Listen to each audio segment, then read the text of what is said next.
Part 4, ধারা 76 থেকে 106 এখন আলোচনা শুরু করছি। চতুর্থ অধ্যায়ে যেটা বলা হচ্ছে, 76 থেকে 106 সাধারণ ব্যতিক্রম সমূহ, জেনারেল এক্সেপশন, মানে ব্যতিক্রম, এক্সেপশন বা এক্সেপশনের বাংলা হচ্ছে ব্যতিক্রম। তাহলে এটা চতুর্থ অধ্যায়ের বিষয়। প্রশ্ন কিন্তু এখান থেকে আসে যে সাধারণ ব্যতিক্রম সমূহ কোন অধ্যায়ে আলোচনা করা হয়েছে? চতুর্থ অধ্যায়। আর সাধারণ যে ব্যাখ্যা সেটা আমরা দ্বিতীয় অধ্যায়ে দেখে আসছি, সেটা জেনারেল এক্সপ্লেনেশন। আচ্ছা, এই যে সাধারণ ব্যতিক্রম সমূহ, এটা বোঝার আগে, এই চ্যাপ্টার শুরু করার আগে এখানে কিছু গল্প দেওয়া আছে। এই গল্পটা না জানলে এই চ্যাপ্টার শুরু করলে বুঝতে পারবেন না। মনে করেন একজন ব্যক্তির হাতে আরেকজন ব্যক্তি মৃত্যুবরণ করেছে, একজন ব্যক্তির হাতে আরেকজন ব্যক্তি মৃত্যুবরণ করেছে, তারপরে ওই ব্যক্তির সাজা হবে না, একেবারে মাফ। আতিকুর রহমান সাহেব, মনে করেন যে আপনার চোখের সামনে দেখলেন একজন ব্যক্তির হাতে আরেকজন ব্যক্তি মারা গেল, তারপরে যে মারলো তার সাজা হবে না, আইনে বলছে সে সাজা ভোগ করবে না, কারণ এটা তার সাধারণ ব্যতিক্রমের মধ্যে পড়বে। তার মানে সর্বোচ্চ অপরাধ করলেও সে কি, মানে মুক্তি অপরাধী পেয়ে না যাবে। হতে পারে। মানে আমার হাতে মৃত্যু ঘটেছে একজন ব্যক্তির, তার মানে আমি খুন করেছি এটা নয়। তার মানে সেটা অ্যাক্সিডেন্টালি হতে পারে, যেটা আমার দোষ নাই। বা জি। আমি একজন ডাক্তার, আমি চিকিৎসা করতে গিয়ে রোগী মারা গেল। হ্যাঁ, জি। ছোটবেলা পড়েছি ডাক্তার আসিবার পূর্বে বা পরে রোগীটি মারা গেল, ডাক্তারের তো সাজা হয় না, তাই না? জি। তো এটা কেন হয় না, এটার ব্যাখ্যা এখানে আমরা পাবো। একটা ল্যাটিন ম্যাগজিম পড়ি, অ্যাক্টাস নন ফ্যাসিট রিয়াম নিসি মিনস সিট্রিয়া। এটা খুবই গুরুত্বপূর্ণ ম্যাগজিম, যারা অনার্স করেছেন এগুলো আমরা পড়েছি। আমরা জুরিস জুরিসপ্রুডেন্স বা ক্রিমিনোলজি অ্যান্ড পেনোলজির মধ্যে এই ম্যাগজিমটা পাই। এর উপর অপরাধ বিজ্ঞান, মানে ক্রিমিনোলজি, অপরাধ বিজ্ঞানের ইংলিশ হচ্ছে ক্রিমিনোলজি। ক্রিমিনোলজি হচ্ছে এই ম্যাগজিমটার উপরে বেস করে তৈরি হয়েছে। এর অর্থ হচ্ছে অপরাধমূলক কাজের সাথে যদি দোষী মন যুক্ত না থাকে তবে তা অপরাধ হিসেবে গণ্য হবে না। তার মানে আমি কাজ করেছি কিন্তু করার আমার দুষ্টু ইচ্ছা বা দোষী মন ছিল না, মানে আমার মেন্স রিয়া ছিল না। আবার অপরাধের 4টি মৌলিক উপাদান আছে, কোনো কোনো বইয়ে 2টি থাকবে, 3টি থাকবে, কিন্তু আমি 4টি বলি। 1 নম্বরে হচ্ছে মানুষ, হিউম্যান বিং। অপরাধ যদি কোনো পশু করে ফেলে, মনে করেন একটা বন্য প্রাণী আরেকজন মানুষকে যদি মেরে ফেলে, বন্য প্রাণীর নামে কি মামলা হবে, আতিকুর রহমান ভাই? বন্যপ্রাণী মেরে ফেললে? আবার বলুন স্যার। মনে করেন আপনি আপনি 2-3 জন বন্ধু মিলে বেড়াতে গেছেন, এখন এটা জি। গল্প। এখন আপনার এক বন্ধু একটা বন্য প্রাণীর আঘাতে মৃত্যুবরণ করলেন, এটা কাল্পনিক, মাইন্ড করবেন না। জি।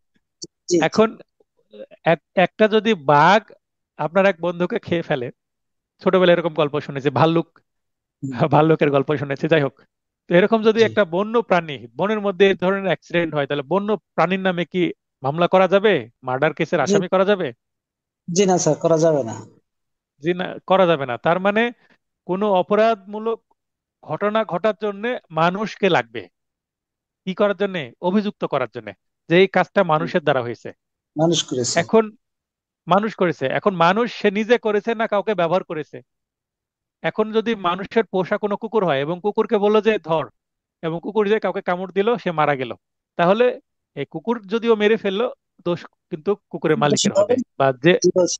যে বর বলছে। যে যে অর্ডার দিল তার হবে, তাই না? যে কুকুরকে জি। ব্যবহার করলো। তাহলে প্রত্যক্ষ বা পরোক্ষ ভাবে, তার প্রত্যক্ষ মানে নিজে করা, পরোক্ষ ভাবে মানে কাউকে দিয়ে করানো। এখন তো রোবট আসে, আবার মেশিন আসে, আমি মোটরসাইকেল চালাতে চালাতে কারো গায়ের উপর মোটরসাইকেল তুলে দিলাম, তাহলে মোটরসাইকেল দিয়ে মেরে ফেলা হলো। যদি আমি মারিনি, মোটরসাইকেল চালিয়ে দিয়ে মেরেছি, বা ট্রাক তুলে দিলাম কারো গায়ের উপরে, মারা গেল মানুষটা, তাহলে ট্রাক দিয়ে মারলাম। তাহলে প্রত্যক্ষ মানে নিজে মেরে ফেলা, পরোক্ষ মানে কোনো কিছুর মাধ্যমে মারা।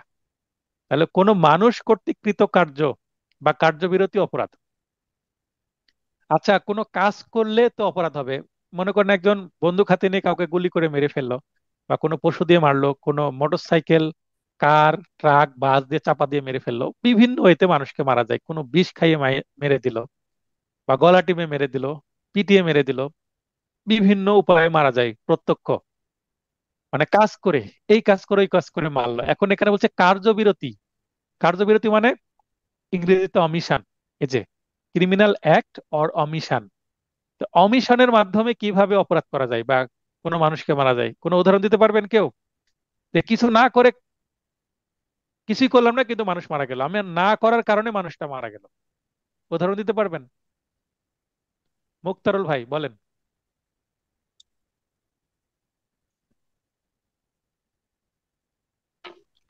স্যার আসসালামু আলাইকুম। হ্যাঁ, হ্যাঁ, ওয়ালাইকুম আসসালাম ভাই বলেন। খাদ্য না দিয়ে একাধিক বার যদি খাদ্য না দেওয়া হয় স্যার, তাহলে তো মানুষটা মারা যাবে। হ্যাঁ, মনে করেন একটা ব্যক্তিকে খাদ্য দেওয়ার দায়িত্ব আমার ছিল, সে হয়তোবা জেলখানায় বন্দি বা অন্য কোনো কারণে, আমি তাকে খাদ্য দেওয়া থেকে বিরত থাকলাম, মানে খাদ্য দিলাম না, তাহলে কাজ করলাম না, বিরত থাকলাম, মারা গেল। আর আর কি উদাহরণ দিবেন বা আপনি আর কোনো দিবেন?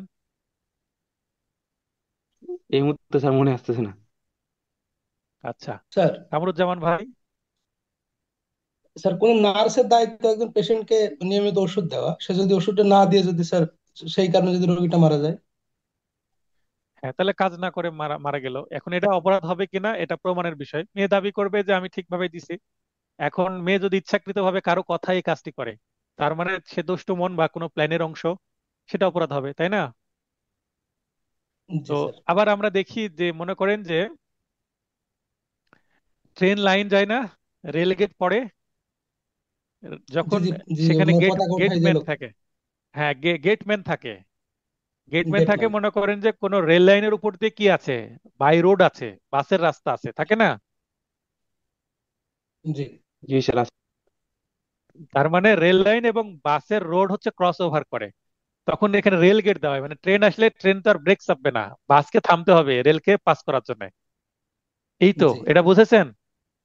এখন জি জি একজন জি একজন স্যার। ব্যক্তির দায়িত্ব, একজন ব্যক্তির দায়িত্ব এই যে লম্বা ফেলে দেওয়া, মেটাল হোক বাঁশের হোক, গ্রামের দিকে হলে বাঁশের দেয়, আর একটু শহর এলাকায় হলে মেটাল দেয়। এটা যে চেন টেনে এই যে ফেলে দেওয়া এবং তোলা, এটা একটা গেটম্যানের দায়িত্ব। এবং তার কাছে কিছু ডিভাইস থাকে, সে জানতে পারে ট্রেন আসছে কিনা, এবং হর্নও শুনতে পায়, তাকে সতর্ক থাকতে হয়। এখন তার কাজ হচ্ছে ট্রেন আসছে ওটা ফেলা দেওয়া, সে ফেলে না দিয়ে দাঁড়িয়ে থাকলো, তাহলে কি হবে? কিছু না করে অপরাধ হবে না? এবং একটা বাস যাচ্ছিল, বাসের সাথে সংঘর্ষ হয়ে 50 জন মানুষ মারা যেতে পারে, তাহলে সেটা সে কাজ না করার কারণে অপরাধ হলো। এটাই বুঝতে পেরেছেন? কার্যবিরতির মাধ্যমে। এটা হচ্ছে কার্যবিরতির মাধ্যমে একটা ভালো উদাহরণ। এখন মনে করেন যে আপনি বাসে উঠলেন, আল্লাহ না করুক, এখন বাস ড্রাইভারের সঠিকভাবে বাস ড্রাইভ করা উচিত, দেন সে সঠিকভাবে বাস ড্রাইভ করছে না, তার ইচ্ছা হয়েছে আমি জীবন থেকে চলে যাব, সুইসাইড করব। এখন আমি তো মরবই, সাথে যারা আছে বাসে তাদেরকে নিয়েও মরবো। সে সে মনে করেন স্ট্রাইং এদিকে ঘোরানোর কথা, স্ট্রাইং ছেড়ে দিয়ে এভাবে হাত গুটিয়ে বসে আছে, তাহলে অ্যাক্সিডেন্ট হবে না? জি। তাহলে কার্যবিরতি হচ্ছে যে কাজটা করা আমার দায়িত্ব, সেই কাজ যদি আমি না করি, তাহলে এটাই কার্যবিরতি, তাহলে অপরাধ হবে। আচ্ছা, তাহলে বললাম যে কেবল মাত্র মানুষ কর্তৃক অপরাধ সংঘটিত হয়, মানুষ ছাড়া অন্য কেউ যদি অপরাধ করে সেটা আসলে অপরাধ না, সেটা অ্যাক্সিডেন্ট বলা যায়। অপরাধী বা দোষী বা দুষ্টু মন, তাহলে অপরাধী মন, দোষী মন বা দুষ্টু মন, ইংরেজি হচ্ছে গিলটি মাইন্ড, ল্যাটিন হচ্ছে means Riya. Means Riya Latin কথা, ইংরেজি হচ্ছে গিলটি মাইন্ড, আর এর বাংলা হচ্ছে অপরাধী মন, দোষী মন, দুষ্টু মন, যেটাই বলি না কেন। এটা অপরাধ সংগঠনের জন্য দোষী মন থাকা আবশ্যক, মানে কাজ হয়েছে কিন্তু আমি করতে চাইনি, কাজটা করার নিজে আমি কি অনুতপ্ত, এবং আসলেই আমার এই কাজটি করার কি ছিল না, ইন্টেনশন বা মনের মধ্যে খারাপ ইচ্ছা ছিল না, তাহলে অপরাধ হবে না। অপরাধমূলক কার্য বা কার্যবিরতি থাকতে হবে, যেটা আমি অলরেডি বলেছি। আর ক্ষতি মানে ইনজুরি, এই ইনজুরি বলতে আহত না, ইনজুরি বলতে আমার কেটে গেল, ছিঁড়ে গেল, হাত ভেঙে গেল, এটা কিন্তু একটা ফিজিক্যাল ইনজুরি। তো এই আইনের ভাষায় ইনজুরি বলতে জাস্ট এই শারীরিক আঘাতের মাধ্যমে কেটে যাওয়া, ছিঁড়ে যাওয়া না, আরো একটু ব্যাপক কি, এক বা একাধিক ব্যক্তির অপরাধমূলক কার্য বা কার্যবিরতির মাধ্যমে অপর এক বা একাধিক ব্যক্তির, মানে এক পক্ষ অপরাধ করে আরেক পক্ষ কি করে, ক্ষতিগ্রস্ত হয়। তাহলে দেহ, দেহ মানে যেটা ইনজুরি আমরা বুঝি, মেডিকেল ইনজুরি যেটা, বায়োলজিক্যাল ইনজুরি। মন মানে সে এমন একটা কাজ করেছে আমার মনটা আহত হয়েছে, বলে না যে আমার মন ভেঙে গেছে, মন ভাঙা মসজিদ ভাঙা সমান কথা, মানে মনের উপর প্রভাব পড়েছে। তো মনের উপর প্রভাব করলে কিন্তু ক্ষতিগ্রস্ত হয় মানুষ, এটাও কিন্তু ইনজুরি। তারপর কারো সুনাম নষ্ট হয়েছে, মানে কারো নামে দুর্নাম ছড়িয়ে দিয়েছে, তাহলে মানহানি টাইপের। মানুষের মানহানি, এই যে এটার মাধ্যমে তো মানহানির অপরাধ সৃষ্টি হবে এবং সম্পত্তির ক্ষতি। মনে করেন আমার একটা মোটরসাইকেল ছিল, নিয়ে একজন পুড়িয়ে দিল, তাহলে আমার ক্ষতি হলো না? একটা মোটরসাইকেল চলে গেল, আমার দেহেরও ক্ষতি হলো না, আমার সম্পত্তির ক্ষতি হয়ে গেল।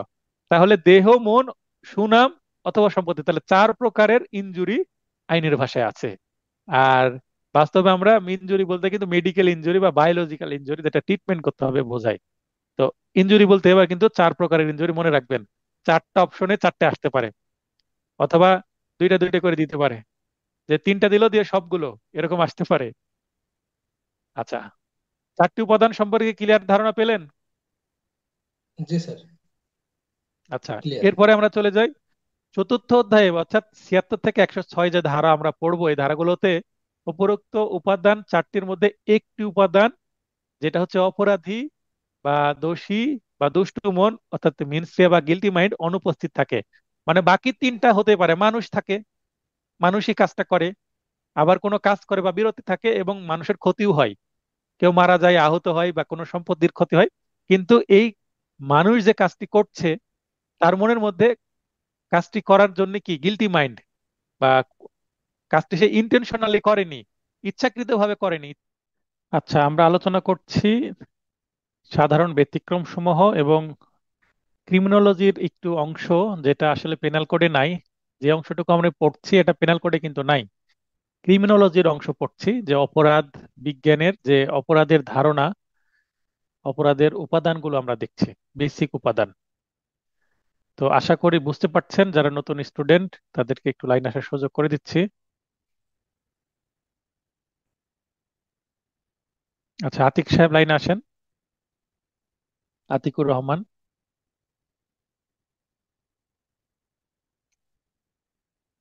আসসালামু আলাইকুম স্যার। হ্যাঁ, তাহলে আমরা কন্টিনিউ করি।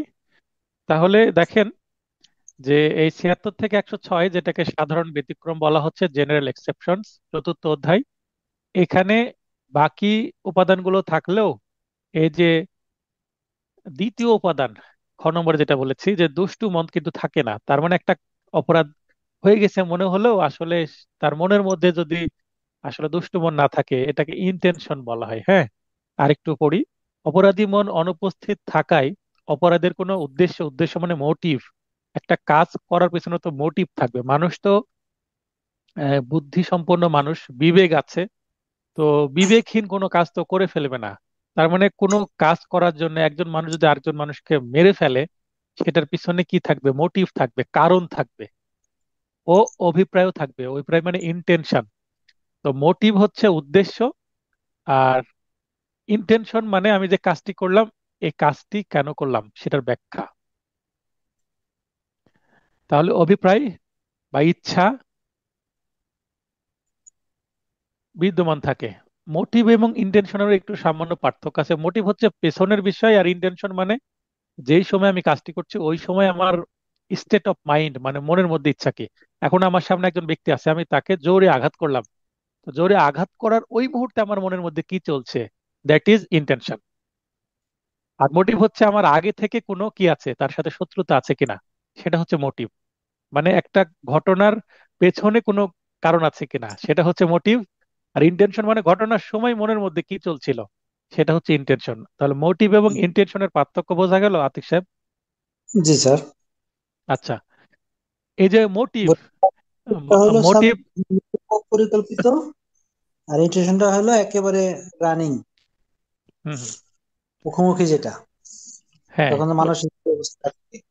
হ্যাঁ, কারো যদি পূর্ব পরিকল্পনা থাকে, তো পূর্ব পরিকল্পনা এক ছিল, কিন্তু ইনস্ট্যান্টলি মানে ঘটনাস্থলে তাৎক্ষণিকভাবে ইন্টেনশন ভিন্ন হতে পারে। বুঝতে পেরেছেন? তাহলে জি। ইন্টেনশনটা কিন্তু বড় একটা কি এভিডেন্স, মোটিভ কিন্তু এভিডেন্স না। মোটিভ কখনো এভিডেন্স হিসেবে কাজ করে না, ইন্টেনশনটা এভিডেন্স হিসেবে কাজ করে। কারণ ইন্টেনশন খুঁজতে গিয়ে সে গিলটি মাইন্ড ছিল কিনা এটা বোঝা যায়। আর মোটিভ হচ্ছে তদন্তের বিষয়, ইনভেস্টিগেশনে গেলে তো মানে ওই যে যোগ বিয়োগ মিলাই, আমরা আগে কি পড়েছি, সমাধান অঙ্ক দেখি, অর্থাৎ x plus y equal to 5, আর একটা সমাধান থাকে x minus y equal to 2। তাহলে এক্স এবং ওয়াই এর মান কত? তো আমরা এই যে দুই পক্ষ দুই পাশে সমান যে যোগ বিয়োগ মিলাই, তো মিলাতে গিয়ে ইনভেস্টিগেশন করতে গিয়ে মোটিভ খোঁজা হয় যে এই কাজটি কেন করলো ওই ব্যক্তি।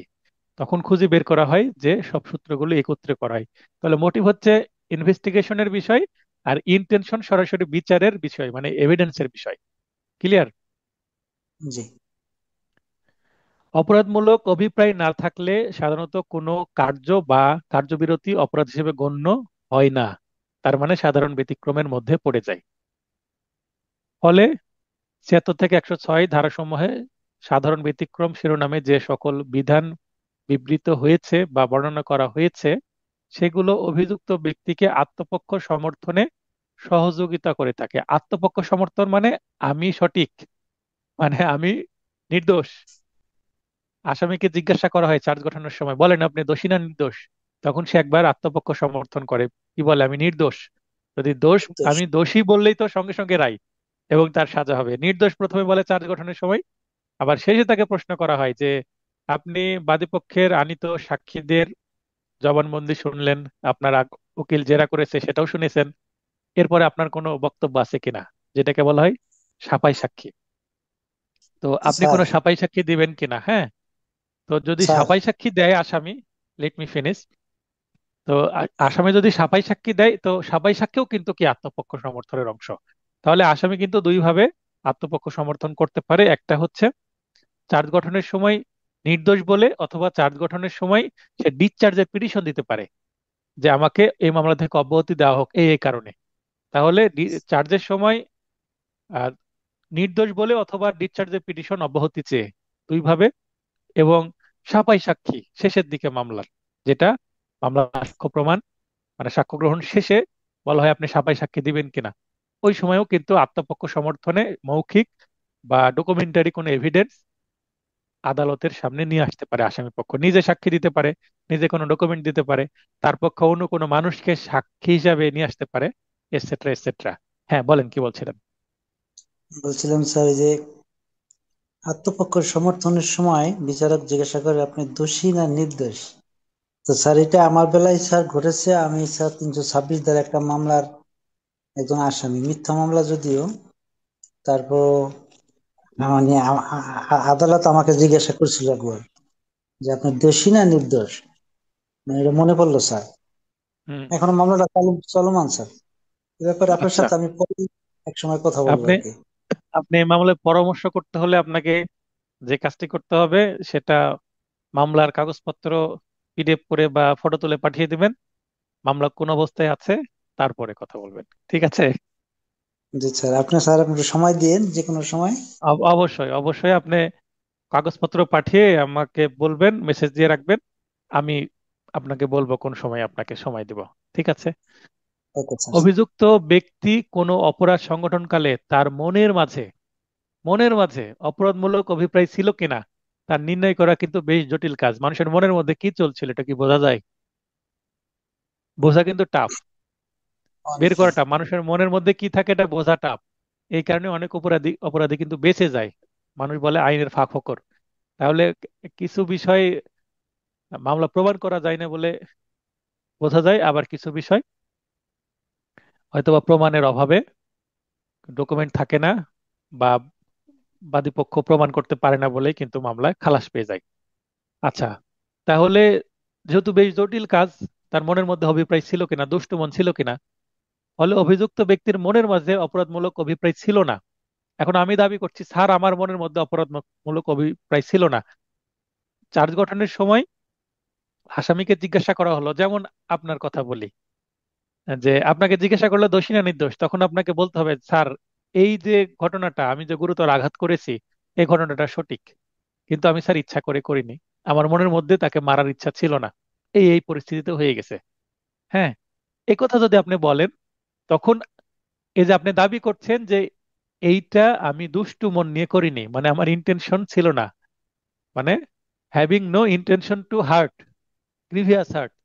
তো এটা যদি আপনি দাবি করেন, চার্জের সময় আপনি স্বীকার করছেন হ্যাঁ এটা আমার দ্বারা হয়েছে, কিন্তু এটা আমি ইন্টেনশনালি করিনি, ইচ্ছাকৃতভাবে করিনি, তাহলে আপনি একটা যেহেতু দাবি করছেন, তাই এমন দাবি কিন্তু আপনাকে প্রমাণ করতে হবে।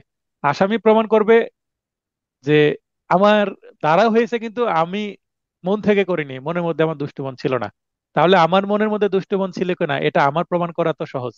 বুঝতে পেরেছেন বিষয়টা? জি। এটাকে বলে হচ্ছে shift of burden of proof. আমরা এভিডেন্স অ্যাক্টের যখন 101 থেকে 114 ধারা পর্যন্ত পড়বো এই জিনিসগুলো বুঝতে পারবো। 105-এ আছে যে এ ধারায় বলছে যে তা অভিযুক্ত ব্যক্তিকে প্রমাণ করতে হবে কি, যে দাবি করছি যে এটা আমার ব্যতিক্রমের মধ্যে পড়বে, কারণ আমি ইচ্ছাকৃতভাবে করিনি। তবে ঘটনার পারিপার্শ্বিক সাক্ষ্য ও পরিস্থিতি বিশ্লেষণ করলে অভিযুক্ত ব্যক্তির মনের খবর উপলব্ধি করা যায়। এখন আপনি ইচ্ছাকৃতভাবে করেননি কি না এটা মনে করেন যে আপনি, আপনার বিরুদ্ধে অভিযোগ যে আপনি একজন ব্যক্তিকে ছুরি দিয়ে আঘাত করে গুরুতর আঘাত করেছেন, 10টি সেলাই লেগেছে তার। এখন যে ছুরি দিয়ে আঘাত করেছেন সেই ছুরি কিন্তু আপনার বাড়িতে পাওয়া গেছে, আপনার ফিঙ্গারপ্রিন্ট ওই ছুরির উপরে আছে, এবং এই ছুরিটা 2 দিন আগে আপনি মিস্টার রহিমের দোকান থেকে কিনেছেন, এটাও জানা গেল। মিস্টার রহিম এসে সাক্ষ্য দিচ্ছে যে হ্যাঁ, আতিক সাহেব আমার দোকান থেকে এই ধারালো ছুরিটি ক্রয় করেছে। তাহলে আপনি যে ইচ্ছাকৃত মেরেছেন না অনিচ্ছাকৃত মেরেছেন এটা কিন্তু উপলব্ধি করা যাবে যদি পরিস্থিতি এরকম হয়। উদাহরণস্বরূপ বলছি, কিন্তু আমি কি জি স্যার। বোঝাতে পারলাম? তাহলে পারিপার্শ্বিক সাক্ষ্য যদি আপনার বিরুদ্ধে চলে যায় তাহলে যতই আপনি দাবি করেন যে হ্যাঁ আমি এটা করিনি, আপনার সাজা হয়ে যাবে। ঠিক আছে? তো যে এই ওটা হচ্ছে তখন আর উদাহরণ। ব্যতিক্রমের মধ্যে তখন আর পড়বে না। না, আপনি তো প্রমাণ করতে ব্যর্থ হচ্ছেন, কারণ সবকিছুই তো আপনার বিরুদ্ধে যাচ্ছে, সাক্ষ্য প্রমাণ। পারিবারিক সাক্ষ্য কিন্তু অনেক কিন্তু গুরুত্বপূর্ণ, কারণ একটা কথা আছে এভিডেন্স অ্যাক্টের, যখন আমরা প্রথম দিকে পড়বো, এভিডেন্স অ্যাক্টের শুরুর দিকে যখন পড়বো যে এই witness May lie but circumstantial evidence may not, মানে নেভার লাই। মানে বাংলায় যদি বলি যে একজন সাক্ষী আদালতে শপথ করেও মিথ্যা বলতে পারে, কারণ মানুষ তো মিথ্যাবাদী, মিথ্যা বলতেই পারে নিজের স্বার্থে, কিন্তু পারিপার্শ্বিক সাক্ষ্য কিন্তু মিথ্যা বলে না। বুঝতে পেরেছেন? জি। তো আচ্ছা, যদি ষড়যন্ত্র থাকে যে আপনাকে ফাঁসানো হয়েছে বিভিন্ন ভাবে, সেই ষড়যন্ত্র যদি আপনি ব্যাখ্যা করতে পারেন, মানে যুক্তির পিছনে যুক্তি, সেটা ভিন্ন জিনিস, সেটা জটিল। আচ্ছা, তাহলে আমরা এই যে সাধারণ ব্যতিক্রম পড়ার আগে অনেক কাহিনী বললাম, এটা বোঝানোর জন্য যে কেন একজন ব্যক্তির হাতে আরেকজন ব্যক্তি খুন হওয়ার পরেও সেটাকে খুন বলা যাবে না এবং ওই ব্যক্তি খালাস পেতে পারে। এই জিনিসগুলো উপলব্ধি না করলে এই 76 থেকে 106 ধারা বুঝবেন না, বুঝলেও মাথার উপর দিয়ে যাবে। এখন এই ধারাগুলো আপনার পানির মতো সহজ লাগবে, একটু দ্রুত আগাবো। 176, সরল বিশ্বাসে আইনত বাধ্য ভেবে ভুল ধারণাবশত কৃতকার্য অপরাধ নয়। আমরা সরল বিশ্বাস কি জিনিস আগে বুঝেছি, সতর্ক ছিলাম আমি যথেষ্ট। 52 ধারায় পড়লাম সরল বিশ্বাসে, তাহলে 52 ধারায় সরল বিশ্বাসে কি বোঝানো হচ্ছে, 76 ধারায় সেটা ব্যবহৃত হচ্ছে। তাহলে সেগুলো সংজ্ঞা পড়লাম। এবার 76 ধারায় এগুলোর অ্যাপ্লিকেশন বা প্রয়োগ দেখছি সরল বিশ্বাসের। ইংলিশ হচ্ছে act done by a person bound or by mistake or of fact believing himself bound by law. এটা হচ্ছে আইনের কথা, প্রভিশন বা বিধান। বাংলাদেশে ইংলিশও আছে, বাংলা ইংলিশ উভয় পড়তে হবে, কারণ ইংলিশ তুলে দিয়ে প্রশ্ন করতে পারে। এবার আমি যদি উদাহরণ পড়ি, একটা ইংরেজি বাক্য দেওয়া আছে, এটার বাংলা সহজ করলে যেটা হয়, ঊর্ধ্বতন কর্মকর্তার নির্দেশে জনতার প্রতি গুলি করলেও অপরাধ হবে না। মনে করেন যে একজন পুলিশ কমিশনার, তার আন্ডারে যে এসআই আছে তাকে বললো যে ফায়ার করো। এখন তার বসের নির্দেশে এসআই যদি ফায়ার করে এবং এই ফায়ারের মাধ্যমে 2জন মানুষ যদি মারা যায়, তাহলে এই যে ফায়ার করলেন যিনি এসআই, তার কিন্তু অপরাধ হবে না, কারণ তিনি বসের কথা শুনেছেন। বুঝতে পারলেন? জি। জি স্যার। আরেকটা পড়ি, আরেকটা উদাহরণ আছে। ইংরেজিটা আমি পড়ছি না দ্রুত আগানোর জন্য, আপনারা ইংরেজিরা নিজ দায়িত্বে পড়ে নেবেন। আমি ইংরেজির খুব সহজ বাংলা করে দিয়েছি, হুবহু বাংলা না, সহজ বাংলা।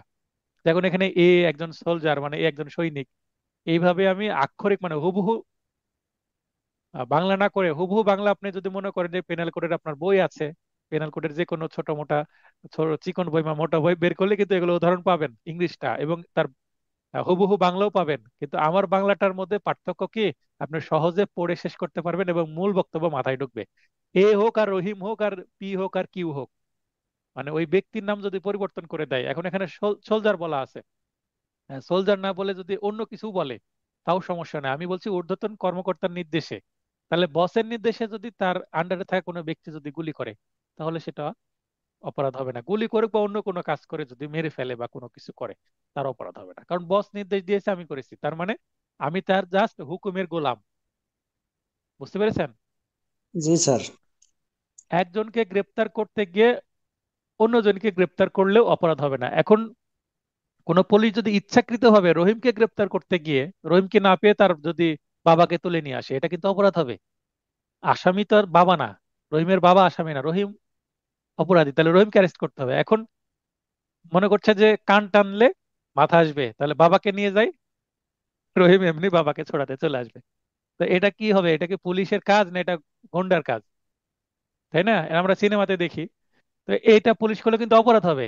কিন্তু ভুল করে রহিমকে অ্যারেস্ট করতে যে, মনে করেন একটা এলাকায় গেল, সে রহিমকে ব্যক্তিগতভাবে পুলিশ না চিনতে পারে, পুলিশ একজনকে জিজ্ঞাসা করলো রহিম কোনটা, এখন দেখাই দিল একটা ব্যক্তিকে, তখন আরেকজন ব্যক্তিকে, মনে করেন রহিমকে অ্যারেস্ট করতে গিয়ে রানাকে অ্যারেস্ট করে নিয়ে চলে আসলো। এটা পুলিশ যেহেতু ভুল করে করেছে, তাই কি এটা অপরাধ হবে না, যখন ভুল বুঝতে পারবে ছেড়ে দিতে হবে।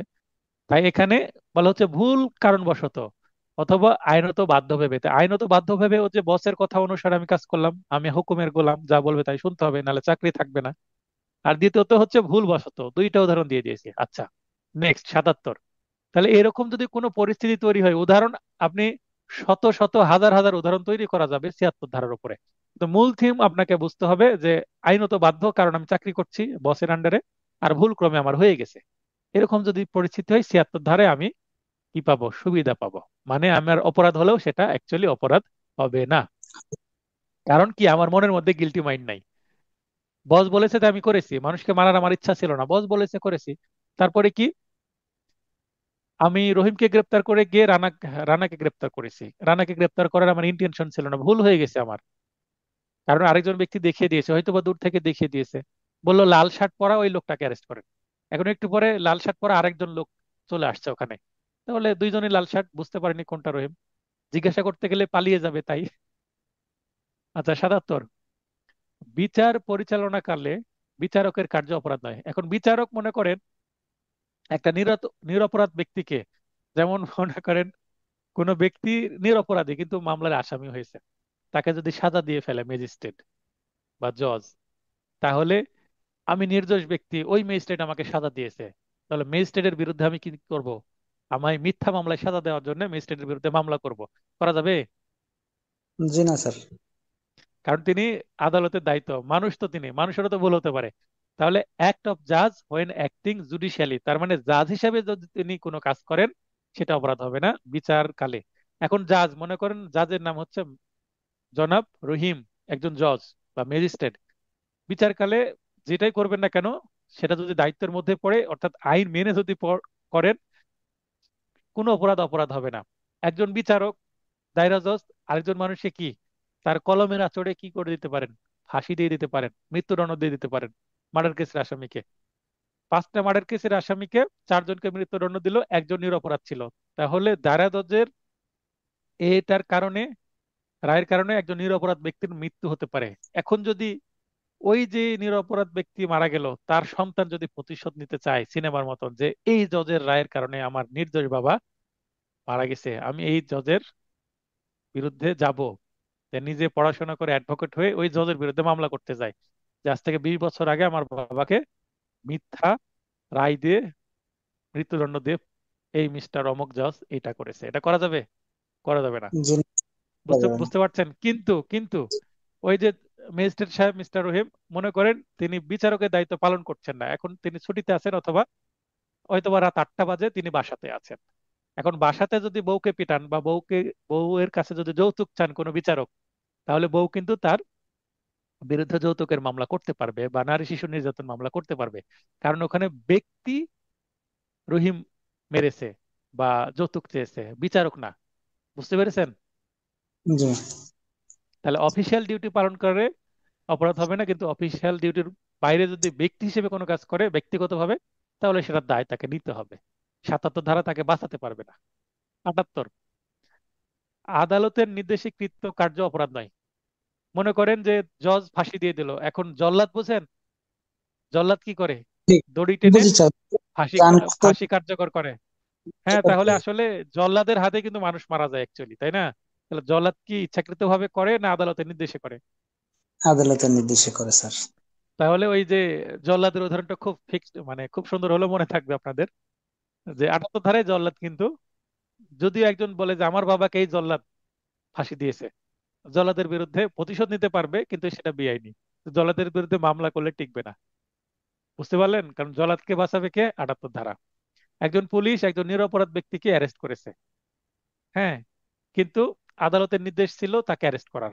আদালতের নির্দেশ মানতে বাধ্য পুলিশ, কারণ জুডিশিয়ারির সাথে প্রশাসন কাজ করে, তাই না?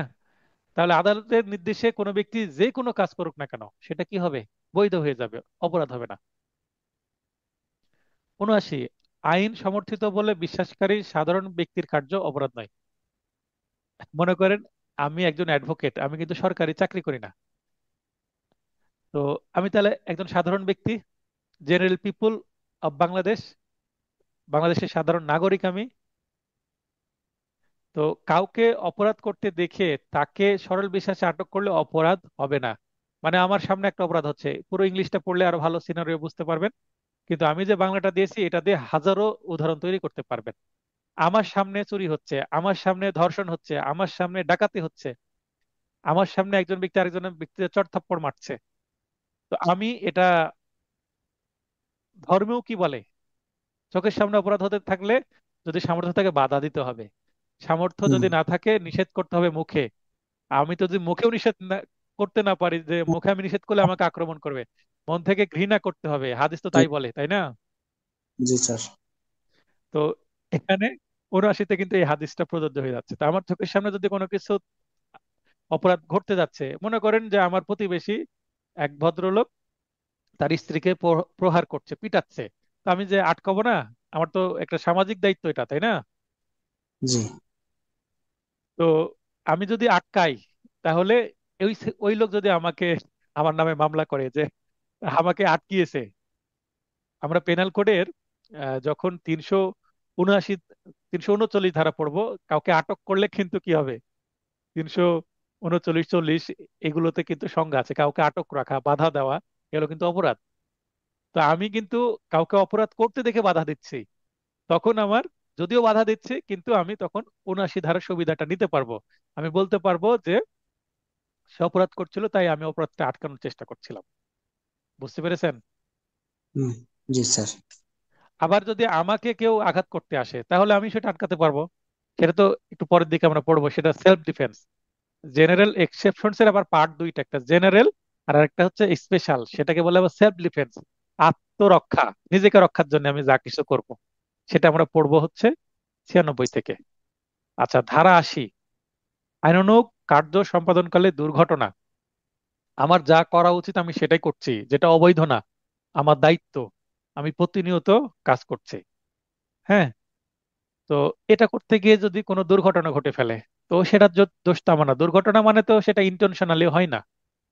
ড্রাইভার গাড়ি চালাচ্ছে, গাড়ি চালাতে চালাতে যদি তার কোনো দোষ না থাকে, অ্যাক্সিডেন্ট হয়ে যেতে পারে, যদিও পেনাল কোড না, অন্য আইনে তার নামে মামলা হবে, কারণ সড়ক পরিবহন আইন আলাদাই আছে। তো এখানে যথেষ্ট সেফটি যদি আমি ফলো করি, মনে করেন একটা ভবন নির্মাণ হচ্ছে, 7 তলা ভবনের ওপরে ইট গাঁথ ইটের গাঁথুনি দিচ্ছে কে? রাজমিস্ত্রি। তো রাজমিস্ত্রি ইটের গাঁথুনি দিচ্ছে, যথেষ্ট সেফটি, সামনে নেট টেট দেওয়া আছে। এখন ওইটা দেখার পরে নিচ দিয়ে একজন ব্যক্তি যাচ্ছে, যেতে লেগে যদি 7 তলা থেকে একটা ইটের টুকরো এসে মাথায় পড়ে, তাহলে মাথা ছিদ্র করে ভিতরে প্রবেশ করে যাবে, ইটের ভাঙা অংশ হোক আর পুরো ইট হোক, তো মারাই যাবে, যাবে না? এখন যদি ওই যে সরল বিশ্বাস এবং যথার্থ যদি সতর্কতা থাকে, তাহলে এটা অপরাধ হবে না। ইচ্ছাকৃতভাবে যদি কারো মাথার উপর উপর থেকে ফেলে দেয়, সেটা তো অপরাধ, ইন্টেনশনালি। তাহলে এখানে হুম। Accident in doing a lawful act, তাহলে আমি যে কাজটি করছি, আমি ইট গাচ্ছি, তার মানে আমি একটা বিল্ডিং তৈরি করছি, এটা তো আমার আমার কর্ম। আমি তো অবৈধ কোনো কিছু করছি না, কিন্তু অবৈধ কোনো কিছু করতে গিয়ে যদি আবার দুর্ঘটনা ঘটে, তাহলে কিন্তু দায় নিতে হবে। উদাহরণগুলো পড়ি। যথেষ্ট সতর্কতার সাথে কাজ করাকালে বাট হতে কুঠার খুলে গিয়ে কোনো ব্যক্তিকে নিহত করলে অপরাধ হবে না। এইটা কিন্তু বারবার আসে। কুঠার বা কুড়াল বোঝেন তো? জি স্যার কাঠ বুঝি। কাটা। কাঠ কাঠ কাটা। কাটা কাজ চলা হ্যাঁ, পারে। হ্যাঁ, তো মনে করেন যে এক ব্যক্তি সতর্কভাবে কি করছে, কাঠ কাটছে। কাঠের মানে কাঠের যে কুড়াল সেটার দুইটা অংশ আছে, একটা হচ্ছে হাতল, যেটা সাধারণত কাঠের হয়, এবং মাথার অংশটা কি মেটাল হয়, লোহার হয়, তাই না? জি তো এই লোহার অংশটা যদি খুলে যে ছুড়ে গিয়ে মনে করেন 10 হাত দূরে একজন ব্যক্তি যাচ্ছিল, তার মাথায় লেগে আহত, তারপর নিহত হয়ে গেল। এখন আমি কাঠ কাটা আমার দায়িত্ব, আমি কাজ করছিলাম। এখন যেই জায়গায় কাজ করার কথা, কাঠ কাটার তো একটা নির্দিষ্ট জায়গা আছে, রাস্তার উপর দিয়ে তো কাঠ কাটা যাবে না, বা বাজারের ভিতরে তো যেখানে অনেক লোকজন থাকে সেখানে তো আর কাঠ কাটা যাবে না। তাহলে কাঠ কোথায় কাটবে? সমিল আছে বা নির্দিষ্ট জায়গা আছে, সেখানে সে কাঠ কাটছে। এখন যে পথচারী যাচ্ছে আশেপাশ দিয়ে, তাকে সতর্ক হয়ে যেতে হবে, যেখানে কাঠ কাটা হচ্ছে এনি টাইম একটা কাঠের টুকরো বা কোনো কিছু একটা ছুঁড়ে আসতে পারে। তাহলে যথেষ্ট সতর্কভাবে আমাকে চলাফেরা করতে হবে এবং দূরত্ব বজায় রাখতে হবে। এখন ওই ব্যক্তি যদি কাজ দিয়ে যায় এবং ওই কোড়ালের মেটাল অংশটুকু ছুঁড়ে এসে যদি আঘাত করে, মামলা তো হবেই। তাহলে কাঠমিস্ত্রিকে কি ছেড়ে দিবে? ওই যে মারা গেল তার আত্মীয় স্বজন ছেড়ে দিবে না, মামলা হবে। মামলা হবে। তখন কাঠমিস্ত্রি যে বলবে উকিলকে যে স্যার আমি তো কাঠই কাটছিলাম, আমি কি জানতাম এটা খুলে গিয়ে ওই ব্যক্তি মারা যাবে? তখন উকিল দাবি করবে চার্জ গঠনের সময়, হ্যাঁ, এই কোড়ালের আঘাতেই মারা গেছে, কিন্তু 80 ধারার আমি সুবিধা গ্রহণ করতে চাই। তখন মনের মধ্যে যে গিল্টি মাইন্ড ছিল না, এটা প্রমাণ করতে হবে ওই কাঠুরিয়াকে, যে কাঠ কাটছিল, এবং তার উকিলকে। এটা কোন আইনে আছে? সাক্ষ্য আইনের 105 ধারায়। বোঝাতে পারলাম? জি স্যার। মনে করেন যে যদি কোড়ালের অংশটুকু ঢিলা রেখে আমি যদি ইন্টেনশনালি, যে হ্যাঁ কেউ যাবে, আমি ইচ্ছাকৃতভাবে তার দিকে ভাবে ছুড়ে দিব, এটা ভিন্ন জিনিস। কিন্তু যদি কাট কাটতে গিয়ে যদি আসলে অ্যাক্সিডেন্ট হয়, তাহলে কিন্তু এটা অপরাধ হবে না, 80 ধারা সেটাই বলছে। এই ধরনের আরো অনেক উদাহরণ দেওয়া যাবে। 81, বড় ক্ষতি এড়াতে ছোট ক্ষতির ঝুঁকি গ্রহণ অপরাধ নয়। কোনো জাহাজের নাবিক যদি, আচ্ছা এটা পড়ার আগে আমি উদাহরণ দিই, এটাই অন্যভাবে বলি। মনে করেন যে পানি জাহাজ, ফেরি আমরা বলি, বা মাল বহনকারী জাহাজ যেটা পানি দিয়ে চলাফেরা করে, ফেরি বা শিপ। মনে করেন একটা শিপ যাচ্ছে, তার রাস্তার মাঝখানে দুইটা শিপ চলে আসছে, একটা ছোট নৌকা যেখানে 2 জন লোক আছে, আর একটা বড় শিপ যেখানে 300 জন লোক আছে। এখন পানি জাহাজ বা বড় যে ফেরি, সেটা তো সহজেই দ্রুত বাঁক নেওয়া যায় না, টাইটানিক জাহাজের মতো বড় যদি জাহাজ হয়। তাহলে দ্রুত কি বাঁক নিয়ে তার ওই পথ পরিবর্তন করতে পারবে? ডানে বামে তো দ্রুত নিতে পারবে না। তো এই কারণেই সে দেখছে যদি একটু ডানে নেয় তাহলে ছোটটা মারা যাবে, আর বামে নিলে বড়টা মানে আঘাতপ্রাপ্ত হবে। তো বড়টা যদি লাগে তাহলে 300 জন লোক মারা যেতে পারে, ঝুঁকিতে পড়বে। আর যদি ছোটটাতে মারি, ছোটটা 2-3 জন আছে, ওই 2-3 জন মারা যাবে, ডেফিনেটলি মারা যাবে। তো জেনে শুনে ছোটটাকে এসে আঘাত করলো এবং ছোটটার 2-3 জন লোক সবাই মারা গেল, এবং পুরো নৌকা পানিতে ডুবিয়ে গেল, মারা গেল সব মানুষ। এখন তাদের নামে যদি মামলা হয়, তারা ব্যাখ্যা দিবে যে আমি যদি ওই ছোটটাকে না মেরে বড়টাকে মারতাম তাহলে 300 জন মারা যেত। তো 300 জন না মেরে আমি 3 জনকে মেরেছি। তো আইন বলে আপনি একজনকেও মারতে পারবেন না, কিন্তু পরিস্থিতি যদি এরকম হয় যে আপনি এই দুর্ঘটনা এড়াতে পারবেন না, তা আপনি বড় ক্ষতি না করে ছোট ক্ষতি করেন, তাহলে 81 ধারা আপনাকে বাঁচিয়ে নিবে। এবার আইনে কি বলছে দেখেন। কোন জাহাজের নাবিক যদি বহু যাত্রীবাহী অপর একটি বড় জাহাজের সাথে সংঘর্ষ এড়াতে অপেক্ষাকৃত ছোট যাত্রীবাহী ছোট নৌকাকে আঘাত করে দুর্ঘটনা ঘটায়, তবে তা অপরাধ হবে না। আমি যে একটু আগে উদাহরণ দিলাম 300 আর 3 জন, এটার সাথে মিল পেলেন? ইয়েস, পেয়েছি স্যার। তো এই এই যে লাইন আমি এখন পড়লাম, এটাই কিন্তু ইংরেজিতে একটা লাইন আছে, এবং এটাই একটু অন্য ভাষায় মূল বইয়ে আছে, কিন্তু আমি ভাষাটা আমার অনেক কিছুই কিন্তু মূল বইয়ের ভাষা আমি মেনটেন করিনি। কারণ আইন কিন্তু জটিল, আইন কিন্তু কঠিন। আইন কঠিন বলে কিন্তু এই যে আমাদের একটু কর্ম হচ্ছে আপনাদের পড়িয়ে, কারণ অনেকেই আইনের ভাষা বুঝতে পারছেন না। আমরা একটু কষ্ট করে করে বুঝতে পারি বলে সহজ ভাষায় লিখে আপনাদের বোঝানোর চেষ্টা করছি, এই তো। এই সাপোর্টটা আপনাদের দরকার। আর আপনি 81 ধারা নিজে পড়তে যান, দেখবেন যে আরো অনেক বর্ণনা আছে। এবং আপনি আমার নোট থেকে 81 ধারা পড়তে যদি 1 মিনিট লাগে, আপনি মূল বই বইয়ের করে পড়তে আপনার লাগবে 3 মিনিট। তার মানে 3 গুণ বেশি সময় লাগবে। তার মানে আবার কিছু কিছু সেকশন আছে আমি 1 লাইনে শেষ করেছি, বইয়ের মধ্যে 10 লাইন আছে। তো কোন 1 লাইন পড়বো এটা আপনি বুঝতে পারবেন না। আবার অনেক বই সাধু ভাষায় আছে, আপনি বুঝতে পারবেন না। তাই আমার নোটে সহজ ভাষায় আছে, আবার কিছু প্রয়োজনে ইংরেজিও দিয়ে দিয়েছি, কারণ অনেক সময় ইংরেজি তুলে দিয়ে প্রশ্ন আসে। দেখেন এটারই যদি ইংরেজি বলি, act likely to cause harm but done without criminal intent, এই যে ক্রিমিনাল ইন্টেন্ট, এই যে intention, and to prevent other harm, এবং অন্য যে হার্ম এড়াতে। ঠিক আছে। আচ্ছা, অগ্নিকাণ্ডের সময় কোনো ব্যক্তি যদি আগুন ছড়িয়ে পড়া আটকাতে কোনো ঘর ভেঙে দেয়, তবুও তো অপরাধ হবে না। মনে করেন পাশাপাশি 10টা ঘর আছে, প্রথম ঘর পুড়ে শেষ, দ্বিতীয় ঘরে আগুন লেগেছে। এবার একজন ব্যক্তি দেখছে যে এভাবে তৃতীয় চতুর্থ পঞ্চম এভাবে 10টা ঘরই পুড়ে যাবে, কারণ আগুন তো ধীরে ধীরে ছড়িয়ে পড়বে, যেদিকে পোড়ানোর মতো জিনিস পাবে সেদিকেই তো ছড়িয়ে পড়বে। তাই নয় কি আতিক সাহেব? জি স্যার, জি। এখন দেখলেন যে প্রথম ঘর পুড়ে গেছে, দ্বিতীয় ঘর পুড়ে গেছে, এবং তৃতীয় ঘর হচ্ছে আতিক সাহেবেরই ঘর মনে করেন। এখন তৃতীয় ঘরটা আতিক সাহেবের এক প্রতিবেশী পুরোটাই ভেঙে দিল আতিক সাহেবের ঘর, এবং তৃতীয় ঘর ভাঙ্গার কারণে চতুর্থ থেকে দশম ঘর পর্যন্ত আগুনটা ছড়াতে পারলো না। কারণ আগুন ছড়ানোর জন্য কি লাগবে? মাধ্যম লাগবে। যেহেতু তৃতীয় ঘর ভেঙে ফেলা হয়েছে, আগুন আর ছড়াতে পারলো না, দুইটা ঘর পুড়ে গেল, এবং একজন ব্যক্তি তৃতীয় ঘর ভেঙে ফেলো আতিক সাহেবের। কারণ আতিক সাহেবের এটা বোঝা উচিত যে বাকি ঘরগুলো পোড়ানো আটকাতে কিন্তু আপনার ঘরটা ভাঙ্গা হয়েছে। তাহলে আপনার কি উচিত? তার বিরুদ্ধে মামলা করা উচিত কিনা? না স্যার, উচিত না। উচিত না। কমন সেন্স থাকলে মামলা করবেন না, বরং অন্যান্যদেরকে দাবি করতে পারেন, যদি আপনার অর্থনৈতিক অবস্থা ভালো হয় হয়তো বা নিজেই মেরামত করে নেবেন। আর ভালো না হলে বলবে, ভাই তোমাদের বাঁচাতে গিয়ে তো আমার ঘরটা ভেঙে গেল, এবার তোমরাই কিছু ফান্ড ব্যবস্থা করে আমার ঘরটা মেরামতের ব্যবস্থা করো। এটা হচ্ছে সবচেয়ে ভদ্র উপায়, সামাজিক উপায়। বা মেম্বার চেয়ারম্যানকে বলতে হবে।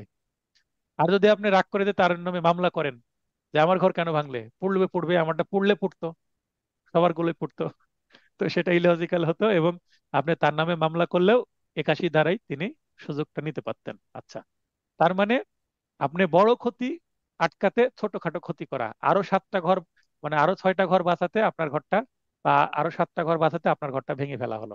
তাহলে 7টা ঘরের দাম বেশি না আপনার ঘরের দাম বেশি একটার? বোঝাতে পারলাম? ওই যে তিন তিনটা মানুষ বহনকারী নৌকা আর 300 মানুষ বহনকারী ফেরি, এরকমই এই ধরনের কিন্তু উদাহরণ আসতে পারে। তাহলে উদাহরণের অর্থ কি? এই যে থিম, বড় ক্ষতি এড়াতে ছোট ক্ষতির ঝুঁকি গ্রহণ, এটা কিন্তু অন্য কোনো গাইডে হয়তো বা নাই, এটা আমার ভাষা। আপনি যদি ধরতে পারেন, আপনি বুঝতে পারবেন যে হ্যাঁ এখান থেকে প্রশ্ন আসছে। 82, 82 ধারা খুবই খুবই ইম্পর্টেন্ট। এখান থেকে প্রতি বছর প্রশ্ন আসে, এমসিকিউ, রিটেন, ইভেন ভাইভাতে প্রশ্ন করবে। এবার যে কিছুদিন পরে ভাইভা প্রশ্ন করবে। ধারা 82, 9 বছরের কম বয়স্ক শিশুর কার্য। এটা মনে রাখেন, 9 বছরের কম, 9 বছরের কম ইংরেজি কি হবে? Under 9 years of age. Under 9, under 9 বলতে কি বোঝেন? মনে করেন যে আমার একটা সন্তান আছে, তার বয়স 8 বছর পূর্ণ হলো, মানে 8 বছরের জন্মদিন পালন করেছে ছোটখাটো কেক কাটিয়ে, মনে করেন। এখন তো সবাই কেক কেটে জন্মদিন পালন করে। তো এখনো 9 বছরের জন্মদিন আমি পালন করিনি। যদি এরকম হয়, উদাহরণস্বরূপ বলছি, আমার ছেলের বয়স এখনো 4 বছরই হয়নি, কিন্তু উদাহরণ দিচ্ছি যে আমার ছেলের বয়স ধরুন, মনে করেন যে 8 বছর, 8 বছরের জন্মদিন পালন করেছি, 9 বছরের জন্মদিন পালন করা হয়নি। ধরে নেন যে আগামীকাল আমার ছেলের বয়স কত হবে? 9 বছর পূর্ণ হবে। মনে করেন আমার ছেলের জন্ম তারিখ হচ্ছে 4 নভেম্বর, ধরে নেন। তাহলে এই মুহূর্তে টাইম হচ্ছে 11টা 24 মিনিট। তার মানে প্রায় আর আধা ঘন্টা, মানে 36 মিনিট, 36 মিনিট সময় আছে 12টা বাজতে, মানে তারিখ পরিবর্তন হতে। আমি কি বোঝাতে পারছি আতিক সাহেব? জি স্যার, বুঝি। এখন এই মুহূর্তে যদি আমার ছেলে কোনো অপরাধ করে, তাহলে এটা কোনো অপরাধ হবে না, কারণ সে শিশু, 9 বছরের কম বয়স্ক, আন্ডার 9। নাই। কিন্তু কিন্তু যদি রাত 12টা বেজে যায় এবং 4 তারিখ পড়ে যায়, তার মানে তার জন্মদিন চলে আসলো, তার মানে তার 9 বছর কি হলো? ফুল হয়ে গেল। তখন তখন আর তাকে আমি আন্ডার 9 বলতে পারবো না, তখন তাকে কি বলবো? 9। এখন যদি বলা হয় বয়স কত, তখন আন্ডার 9 বলবো, অথবা 8+। আর তখন আমি কি বলবো? 9 ইয়ার্স অফ ওল্ড, মানে 9 বছর পূর্ণ হলো। তো 9 বছর পূর্ণ হলো, মনে করেন একটা শিশু, তার বার্থডে পার্টি করা হচ্ছে, 9 বছরের বার্থডে পার্টি। তার কেকের উপরে 9 লেখা আছে, সে কেক জ্বালিয়ে সে বার্থডে পার্টি করছে, বার্থডে পার্টিতে সে যদি কোনো অফেন্স করে ফেলে তাহলে তার অপরাধ হবে, কারণ 9 বছর তার পূর্ণ উপলক্ষে সে অনুষ্ঠানটা হচ্ছিল। আর 9 বছরের যদি একটু আগেও সে অপরাধ করে তাহলে এটার জন্য তার কোনো দায় নাই। বোঝাতে পারলাম? জি স্যার, বুঝতে পারছি। তাহলে 9 বছরের কম বয়স্ক শিশুর কার্য অপরাধ নয়, ডিরেক্ট কথা। যেই কাজই করুক না কেন, সে যদি নিজে করে, কিন্তু তাকে দিয়ে যদি কেউ করিয়ে নেয়। এখন একটা শিশুর হাতে আমি একটা বিষের কৌটা ধরিয়ে দিয়ে বললাম যে বাবা ওখানে দেখো একটু খাবার রাখা আছে, ওর মধ্যে এটা ঢেলে দিয়ে আসো তো, তাহলে কাজটা শিশু করলো না, আমি করিয়ে নিলাম? আমি করলাম স্যার। তাহলে এটা আমি করিয়ে নিলাম, শিশু এখানে মাধ্যম। কারণ শিশু মানে সে নির্বোধ, কিছু বুঝবে না এটার আউটপুট কি, এটা করলে যে কি হবে সে হয়তো বা সেটা বুঝে না, কারণ এই বোধ শক্তি তার হয়নি। এই কারণে 18 বছরের কম বয়স্ক মানুষের কি নিজের সম্পর্কে সিদ্ধান্ত নেওয়ার কি নাই, ক্ষমতা নাই, তাকে মাইনর বলা হয়। তবে 9 বছরের শিশুর কার্য অপরাধ হবে, মানে 9 বছর পূর্ণ হলে অপরাধ হবে, যেটা আমি উদাহরণ দিয়ে বোঝালাম। এটার আইনে কি বলছে ইংলিশে? Nothing is an offence which is done by a child under 9 years of old. এটাই হচ্ছে আইন।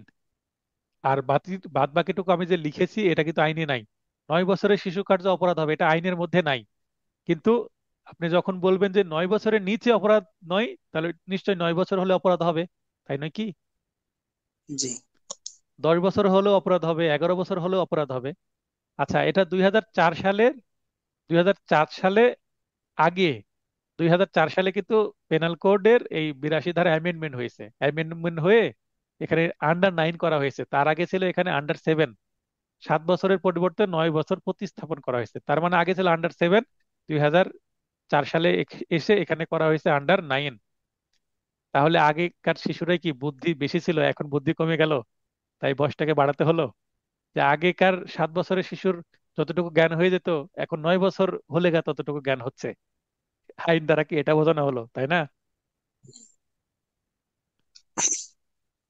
আচ্ছা, ধারা 83, এই বয়স নিয়ে একই বিষয়, যে 9 থেকে 12 বছর, মানে বয়স 9 হয়েছে ঠিকই এবং 12 হয়েছে, 9 আর 12-র মাঝখানে বয়স, 9 বছর, 10 বছর, 11 বছর, 12 বছর, এরকম যদি শিশু হয়, এই বছরের অপরিণত শিশুর কার্য, যেটা অনেকটা আমরা অটিস্টিক শিশু বলে থাকি, মানে সহজ সরল হাবাগোবা এরকম, তাহলে তার কার্য কি হবে না, অপরাধ হবে না। এটাকে বলা হচ্ছে ইম্যাচিউর আন্ডারস্ট্যান্ডিং। তার মানে তার বোধ শক্তি এমন যে তার বয়স 9, 10 বা 11, 12 হয়েছে, কিন্তু তার ওই আন্ডার 9-এর মতনই তার মানসিক অবস্থা। তার মানে তার মানসিক বিকাশটা 9 বছরের শিশুর মতো হয়নি, আন্ডার 9-এর মতো হয়ে আছে। তাহলে এটা যদি প্রমাণ করা যায় হ্যাঁ শিশু একটু অ্যাম্যাচিউর, ঠিকভাবে ম্যাচিউর হয়নি 12 বছর হলেও, তাহলে কিন্তু ওই 82 ধারার সুবিধাটা নিতে পারবে, লাইক আন্ডার 9। ক্লিয়ার? 82, 83। জি আমি 82 এবং 83 থেকে একটা এমসিকিউ আলোচনা করব আজকেই, পারবো কিনা জানি না, আর 2 মিনিট ক্লাস হবে, তাহলে নেক্সট ক্লাসে। আচ্ছা, 84, অপ্রকৃতিগ্রস্ত বা উন্মাদ শিশুর কার্য বা উন্মাদ ব্যক্তির কার্য, মানে ব্যক্তির বয়স যা হোক সে উন্মাদ মানে পাগল। আনসাউন্ড মাউন্ড বা মাইন্ড, আনসাউন্ড মানে হচ্ছে অসুস্থ, আর মাইন্ড মানে মন। তাহলে অসুস্থ মন মানে মানসিক বিকৃত, মস্তিষ্ক বিকৃত যার, মানে পাগল এক কথায়, তার যে কোনো কার্য অপরাধ নয়।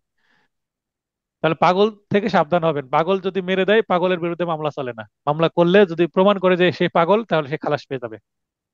নেশাগ্রস্ত বা মাতাল ব্যক্তির কাজও কিন্তু অপরাধ না, কিন্তু সে যে মাতাল হয়েছে তার ইচ্ছার বিরুদ্ধে তাকে মাতাল করতে হবে। এখন আমি নিজে নিজেকে যদি কোনো ওষুধ প্রয়োগ করে মাতাল করি, তারপর অপরাধ করি, তাহলে কিন্তু অপরাধ হবে। কারণ আমার মাতাল হওয়ার আগে ইন্টেনশন আছে যে আমি নিজে ওষুধ নিব বা অন্য কেউ আমাকে ওষুধ দিবে, আমি ইচ্ছাকৃতভাবে ওষুধ গ্রহণ করে মাতাল হয়ে তারপর অপরাধ করব, তাহলে কিন্তু এটা ইন্টারন্যাশনালের মধ্যে চলে যাবে। কমন সেন্সের বিষয়। 86, বিশেষ জ্ঞান প্রয়োজন এমন কার্য নেশাগ্রস্ত বা মাতাল কর্তৃক কৃত হলে তা অপরাধ নয়। তার মানে কেউ যদি ড্রাইভিং করে বা এমন একটা কার্য দক্ষতার সাথে করতে হয়, তো সেটা যদি কোনো নেশাগ্রস্ত বা মাতাল ব্যক্তি করে, করতে গিয়ে যদি কোনো অপরাধ সংগঠিত করে ফেলে তাহলে সেটা অপরাধ হবে না। তবে শর্ত হচ্ছে মাতাল সে নিজ ইচ্ছাকৃত ভাবে হলে হবে না, অন্য কেউ তাকে জোর করে করেছে বা তার ইচ্ছার বিরুদ্ধে গোপনে তাকে মাদক দেওয়া হয়েছে। সপ্তাশী হচ্ছে মৃত্যু বা গুরুতর আঘাত ঘটানোর অভিপ্রায় ছাড়া ভিকটিমের সম্মতি সহকারে কৃতকার্য অপরাধ নয়। অর্থাৎ ভিকটিমের সম্মতি নেওয়ার আসলে এখানে সুযোগ নেই বলেই কিন্তু সম্মতি ছাড়াও যদি কাজ করে অপরাধ হয়, মানে কোনো কারো ক্ষতি হয়, ইনজুরি হয় বা মৃত্যুবরণ করে, তারপরেও সেটা অপরাধ হবে না। কারণ সেটা সিচুয়েশনই এরকম। যেমন ক্রীড়া অনুষ্ঠানকালে প্রতিযোগীকে আঘাত করলেও অপরাধ হবে না। ক্রিকেট খেলা হোক, ফুটবল খেলা হোক, কোনো যে কোনো খেলাই খেলতে গিয়ে পরস্পর পরস্পরকে আঘাত লাগতে পারে। এই ক্ষেত্রে কিন্তু তাদের বিরুদ্ধে মামলা করা যাবে না। যদি অন্যায়ভাবে আঘাত করে সেক্ষেত্রে যেমন আমরা ফুটবল খেলায় দেখি লাল কার্ড, হলুদ কার্ড এই ধরনের বিধান থাকে। এমনকি তাকে খেলা থেকে অনেক দিনের জন্য বহিষ্কার করেও রাখে। সেটা সিদ্ধান্ত নেয় কর্তৃপক্ষ। তবে এই খেলাধুলা মাঠে নামার আগে যেহেতু তাদের যে বিধানগুলো আছে সেগুলো নিয়ম কানুন মেনে চলতে হয়। তো নিয়মের বাইরে গিয়ে যদি কোনো কিছু করে তাহলে অপরাধ, কিন্তু খেলতে গিয়ে যদি কোনো অ্যাক্সিডেন্টালি কেউ আঘাতপ্রাপ্ত হয় তাহলে কিন্তু সেটা অপরাধ হবে না। পেনাল করে তার বিরুদ্ধে মামলা করলেও সে 87 ধারার সুযোগ নিতে পারবে। যেমন ক্রিকেট খেলতে গিয়ে অনেক সময় বল লেগে মানুষ মারা যেতে পারে, সেক্ষেত্রে কিন্তু 302 ধারার অপরাধ হবে না। 87 ধারায় আসামি পক্ষ সুবিধা নিতে পারবে। ধারা 88 মৃত্যু ঘটানোর অভিপ্রায় ছাড়া উপকার করার উদ্দেশ্যে সম্মতিক্রমে সৎবিশ্বাসে কৃতকার্য অপরাধ নয়। উদাহরণগুলো পড়লে বুঝতে পারবেন। ভিকটিমের অনুমতিক্রমে চিকিৎসক কর্তৃক সরল বিশ্বাসে চিকিৎসাকালে মৃত্যু অপরাধ হবে না। এখানে দেখেন যে অভিপ্রায় ছাড়া মানে মৃত্যু ঘটবে। একটা ডাক্তার যখন অপারেশন করছেন তিনি তো চান যে রোগীকে বাঁচাতে। রোগীকে তো মেরে ফেলার জন্য অপারেশন করা হয় না। তো তিনি বাঁচাতে গিয়ে যদি বাঁচাতে না পারেন, রোগী মৃত্যুবরণ করেন, অর্থাৎ অপারেশন ফেল করে, সাকসেসফুল না হয়, তবুও কিন্তু ডাক্তারের যদি অবহেলা না থাকে, সরল বিশ্বাসে করলে সেটা অপরাধ হবে না। 88 ধারায় ডাক্তার এখানে রক্ষা পাবেন। এখানে ডাক্তারের কথা বলা হয়েছে উদাহরণস্বরূপ, কিন্তু ডাক্তার বাদ দিয়ে অন্য যে কোনো ক্ষেত্রেও কিন্তু এটা করা যাবে। এই 88 ধারার সুবিধা নিতে পারবে আসামি পক্ষ। 89 অভিভাবকের সম্মতিক্রমে 12 বছরের কম বয়স্ক শিশু বা উন্মাদের মঙ্গলার্থে সৎ বিশ্বাসে কৃতকার্য অপরাধ হবে না। তাহলে 12 বছরের কম বয়স্ক শিশু নিজের ভালো মন্দ যেহেতু বোঝে না, তো সেইটা তার অভিভাবক সম্মতি দিবে, অথবা কোনো উন্মাদ ব্যক্তি যে কোনো বয়সের তার পক্ষে অভিভাবক সম্মতি দিবে। যদি সম্মতি দিয়ে তার উপকারের জন্য কোনো কিছু করা হয় এবং হিতে বিপরীত হয়, মানে উপকার হলো না, সেক্ষেত্রে কিন্তু সেটা অপরাধ হবে না। এই ধারার কিন্তু আবার কিছু ব্যতিক্রম আছে। 89 ধারার 4টি ব্যতিক্রম আছে। এই ব্যতিক্রমের মধ্যে যদি পড়ে তাহলে এই যে 89 ধারার যে সাধারণ ব্যতিক্রমের সুবিধা সেটা আবার নেওয়া যাবে না। অর্থাৎ সাধারণ ব্যতিক্রমের ব্যতিক্রম আবার 4টা কি: ইচ্ছাকৃতভাবে মৃত্যু ঘটানোর প্রচেষ্টা, অর্থাৎ কোনো ডাক্তার কর্তৃক যদি কোনো রোগীকে ইচ্ছাকৃতভাবে মেরে ফেলানোর চেষ্টা করা হয়। অনেক সময় ডাক্তার অপর পক্ষের কোনো শত্রু পক্ষের কিন্তু টাকা নিয়ে হোক বা অন্য কোনো ভাবে প্রভাবিত হয়েও কিন্তু অনেক সময় ডাক্তার রোগীকে মেরে ফেলতে পারে। আমরা সিনেমাতে দেখি ষড়যন্ত্রমূলক ভাবে। মৃত্যু বা গুরুতর আঘাত এড়ানো কিংবা মারাত্মক রোগ নিরাময় ব্যতীত ভিন্ন উদ্দেশ্যে মৃত্যু ঘটতে পারে জেনেও কৃত কাজ। জানে এই অপারেশন করলে 100% মারা যাবে রোগী, তারপরেও যদি সে অপারেশন করে তাহলে কিন্তু সাধারণ ব্যতিক্রমের সুবিধা নেওয়া যাবে না। মৃত্যু বা গুরুতর আঘাত এড়ানো কিংবা মারাত্মক রোগ নিরাময় ব্যতীত ভিন্ন উদ্দেশ্যে গুরুতর আঘাত প্রদান বা প্রদানের চেষ্টা করা। অর্থাৎ এমন অপারেশন করলে কিন্তু কি করতে হবে? কাটতে হবে। কাটাছেঁড়া করার পরে কোনো লাভ হলো না, জাস্ট শরীরে কাটাছেঁড়ার দাগ থাকলো এবং অপারেশন করা বাবদ একটা বিশাল অঙ্কের টাকা খরচ হলো রোগী বা ভিকটিমের। এমন কোনো অপরাধ সংগঠনের সহযোগিতা বা সহায়তা যা অন্য অধ্যায়ের ব্যতিক্রমের আওতায় পড়ে না। অর্থাৎ এমন একটা অপরাধ করছে যে অপরাধ আসলে প্রকৃতপক্ষে অপরাধ, অন্য কোনো ধারার মধ্যে বা অন্য কোনো অধ্যায়ে সেটা ব্যতিক্রম হিসাবে গণ্য হবে না। উদাহরণ হিসেবে আমরা যদি দেখি, কোনো শিশুর নিরাময়ের অর্থাৎ চিকিৎসার উদ্দেশ্যে তার অভিভাবকের সম্মতিক্রমে অস্ত্রোপচার মানে অপারেশন, সার্জারি, ফলে শিশুটির মৃত্যু হলে কোনো অপরাধ হবে না। কারণ চেষ্টা করেছিল বাঁচাতে, সরল বিশ্বাসে সে চেষ্টা যদি বিফলে যায়, অপারেশন অপারেশন সাকসেসফুল না হলে, তবুও ডাক্তারকে দোষ দেওয়া যাবে না। কিন্তু ডাক্তার যদি ইচ্ছাকৃতভাবে ইন্টেনশনালি করে থাকে তাহলে কিন্তু আবার দোষ হবে।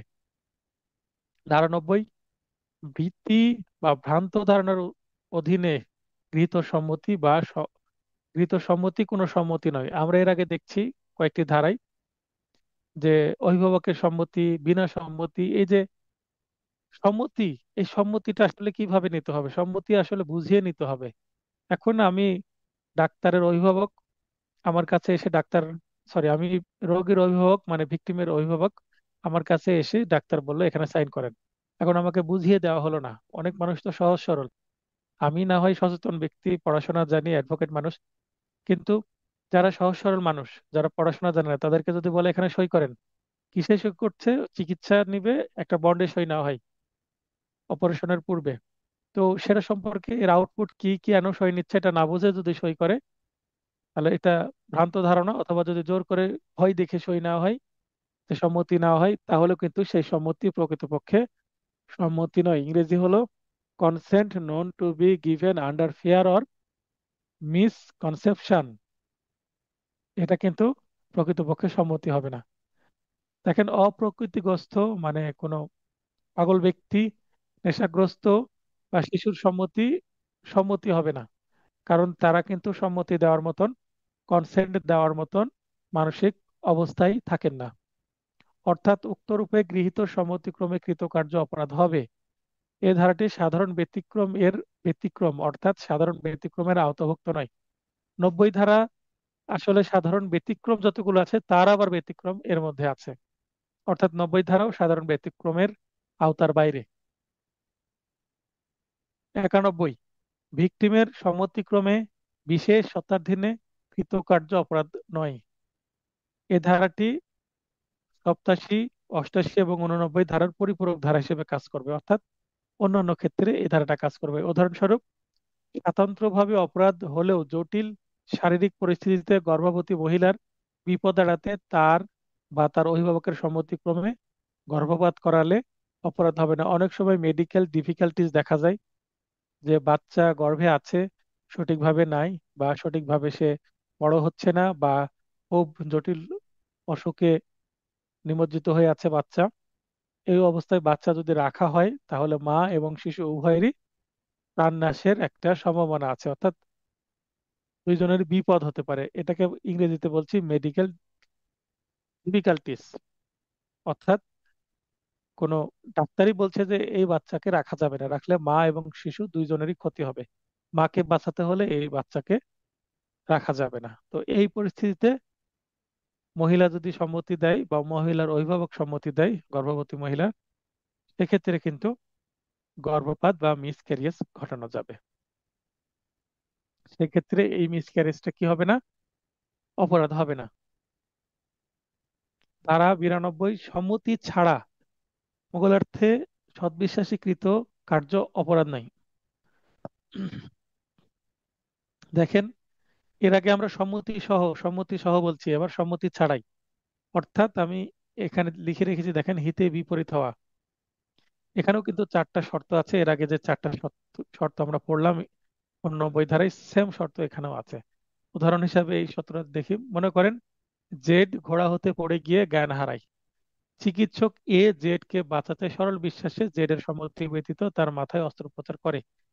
এ কোনো অপরাধ করেনি। আচ্ছা, মনে করেন যে এখানে অস্ত্রোপচারের ফলে জেড মারা গেলেও এ অপরাধ হবে না। অর্থাৎ অ্যাক্সিডেন্ট করলো কোনোভাবে, একটা মানুষ যদি অ্যাক্সিডেন্ট করে, এখন তো ঘোড়ার বিষয় না, বাইক অ্যাক্সিডেন্ট হতে পারে, কার অ্যাক্সিডেন্ট হতে পারে, ট্রাক, বাস, বিভিন্ন ভাবে অ্যাক্সিডেন্ট হতে পারে, গাছ থেকে পড়ে গিয়ে অ্যাক্সিডেন্ট হতে পারে, খেলাধুলা করতে গিয়ে অ্যাক্সিডেন্ট হতে পারে। তো অ্যাক্সিডেন্ট হওয়ার পর এখন এই রোগীটাকে যদি কোনো অপরিচিত ব্যক্তি মেডিকেলে নিয়ে আসে, যেখানে তার পরিচয় এখনো জানা যায়নি, তো যেহেতু পরিচয় জানা যায়নি, দ্রুত তার অপারেশন করতে হবে। তার বুকে বা মাথায় মানে গুরুতর আঘাতপ্রাপ্ত হয়েছে, যদি খুব দ্রুত অপারেশন করা না হয় তাহলে কি হবে? সেই ব্যক্তিটি মারা যেতে পারে। তো মনে করেন যে একজন ব্যক্তি অ্যাক্সিডেন্ট হলো, তাকে আরেকজন ব্যক্তি অপরিচিত মানবতার খাতিরে নিয়ে গেল মেডিকেলে। এখন জিজ্ঞাসা করবে এটা আপনার কে হয়, তো বলবেন এটা আমার কেউ না, আপনি দ্রুত অপারেশনের ব্যবস্থা করেন, পরে খোঁজ পাওয়া যাবে। আমি অলরেডি ফেসবুকে স্ট্যাটাস দিয়েছি এই ব্যক্তি সম্পর্কে, তার আত্মীয় স্বজন যদি দেখে তাহলে এর সম্পর্কে জানা যাবে। অথবা রোগী যদি বেঁচে যায়, তার কাছ থেকে তো তার পরিচয় জানা যাবে, অভিভাবকদেরকে তখন ফোন করে জানা যাবে। তাহলে ওই অবস্থায় তার অপারেশন করার সম্মতি দেওয়ার মতো কেউ নাই, তার অভিভাবকও নাই, আর সে তো অজ্ঞান হয়ে আছে। তো এই অবস্থায় চিকিৎসক দেখছে তার অপারেশন করে তাকে অন্তত বাঁচানোর চেষ্টা করি। তো এই চেষ্টা করতে গিয়ে যদি সাকসেস হয় তাহলে তো ভালোই, আর যদি সাকসেস না হয়, রোগী মারা যায়, তবুও এই রোগীর অভিভাবকরা এসে ক্লেম করতে পারবে না যে আমি কি আপনাকে অপারেশন করার অনুমতি দিয়েছি, কেন আমার ভাই বা আমার স্ত্রী বা আমার সন্তানকে অপারেশন করলেন, এটা ডাক্তারকে বলা যাবে না, কারণ পরিস্থিতি এরকমই। ডাক্তার কিন্তু মানবতার খাতিরে অপারেশন শুরু করে দিয়েছেন, অভিভাবকদের খুঁজে বের করার অপেক্ষা ছাড়াই। আরেকটা বলি, জেড বাঘের কবলে পড়লে এ তাকে বাঁচাতে জেড গুলিবিদ্ধ হতে পারে জেনেও সরল বিশ্বাসে গুলি ছোড়ে।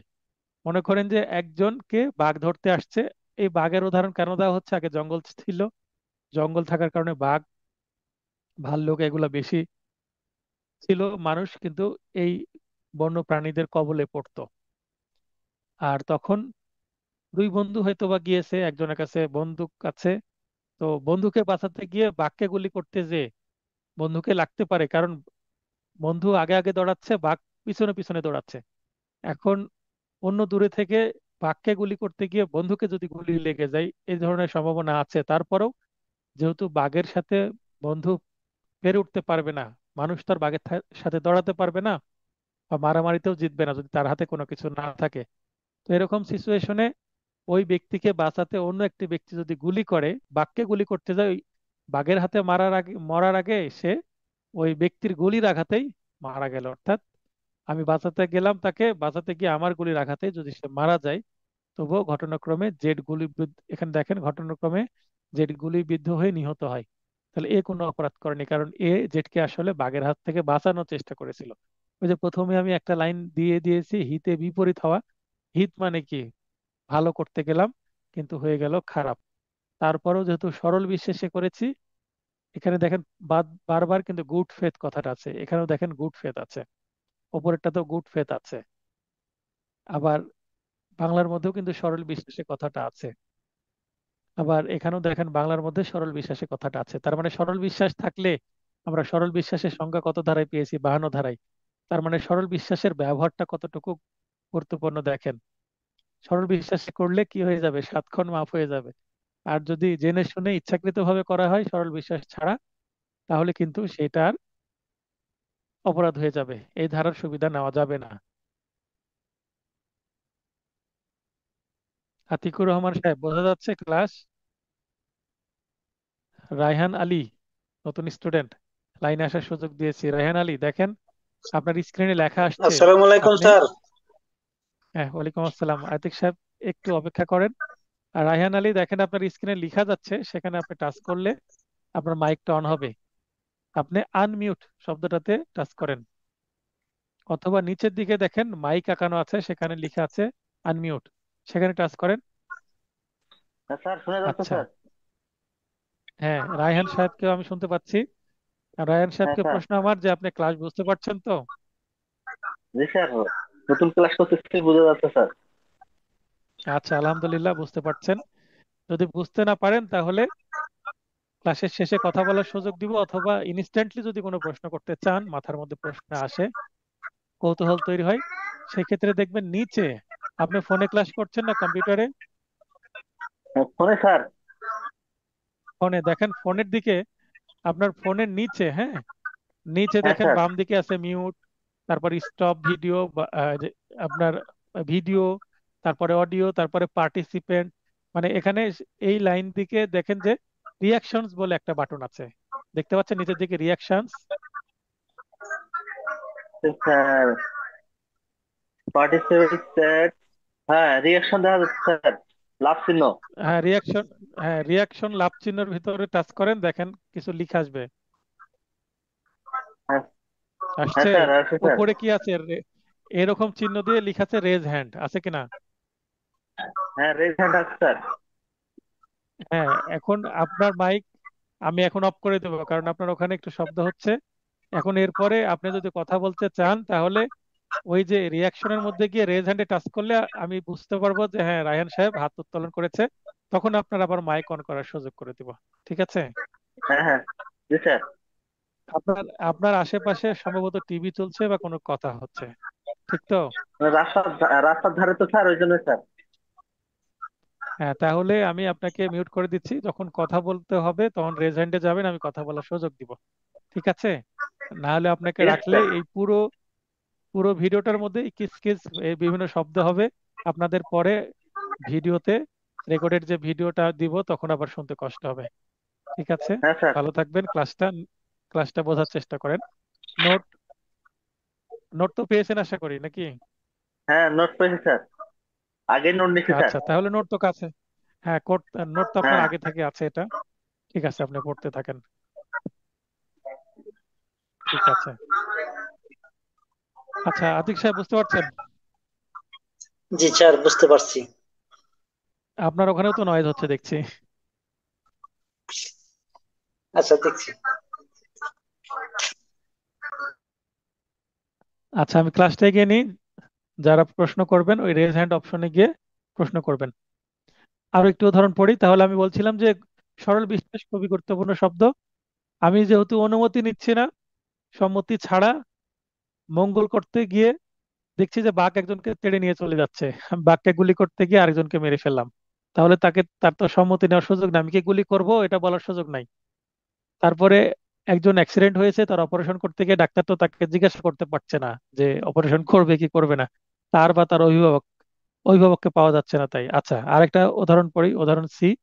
চিকিৎসক এ একটি শিশুকে দুর্ঘটনায় গুরুতর আহত অবস্থায় দেখে শিশুটির অভিভাবকের সম্মতির অপেক্ষা ব্যতীত তাকে বাঁচাতে সরল বিশ্বাসে অস্ত্রোপচার করেন, মানে অপারেশন করেন।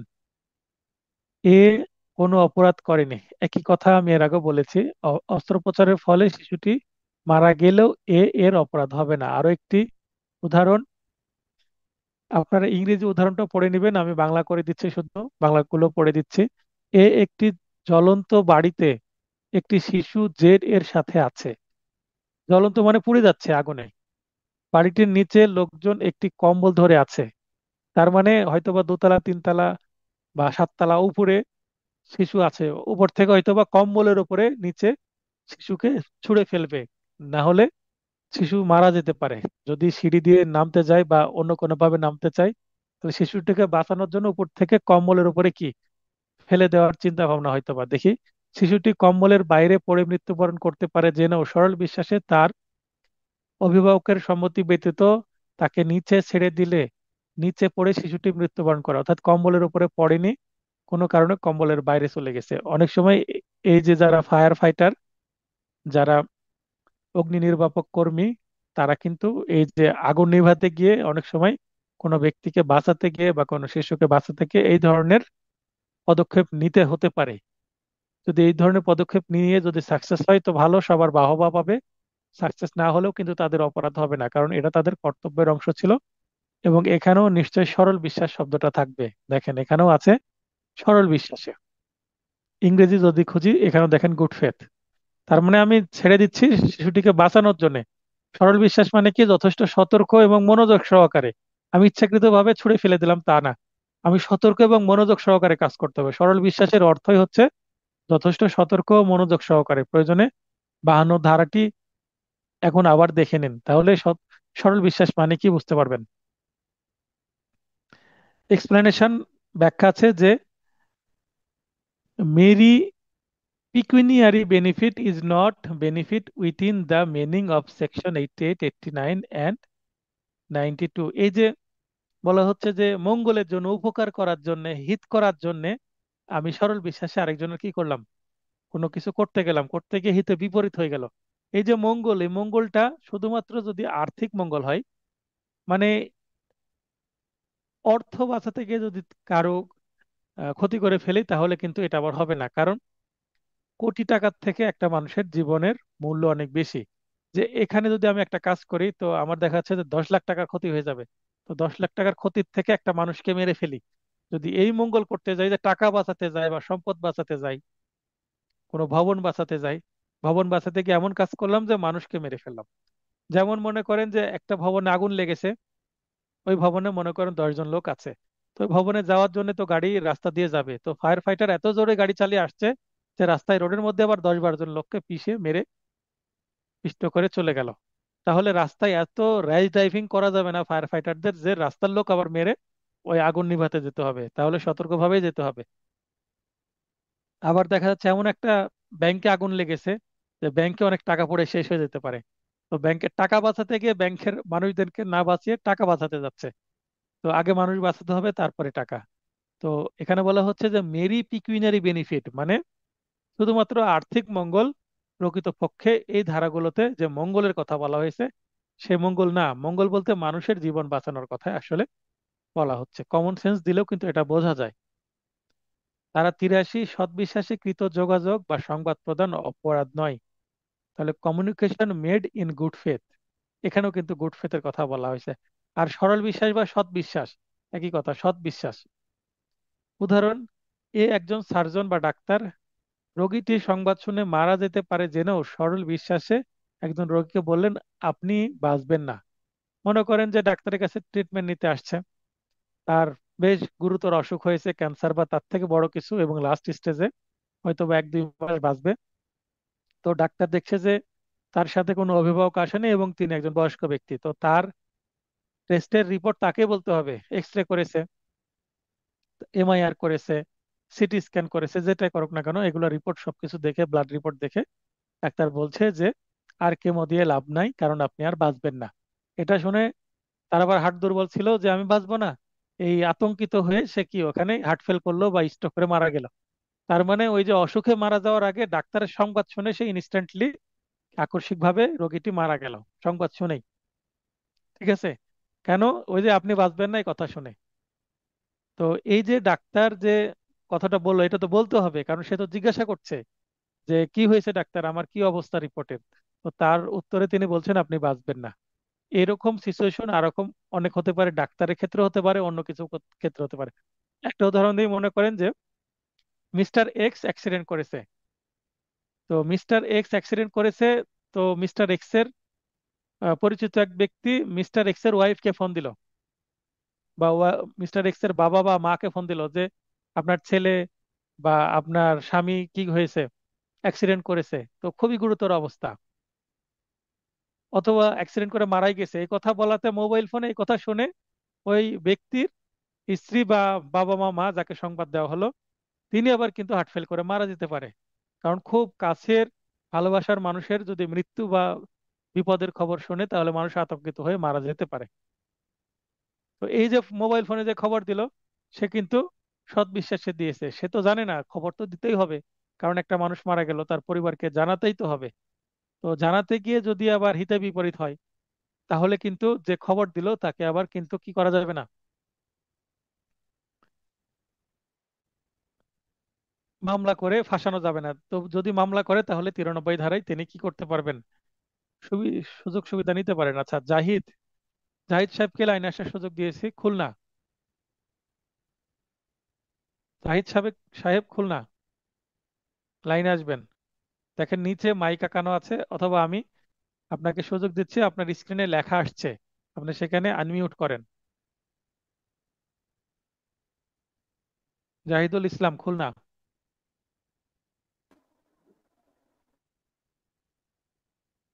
আচ্ছা, সুমা আক্তার, আপনি লাইনে আসবেন।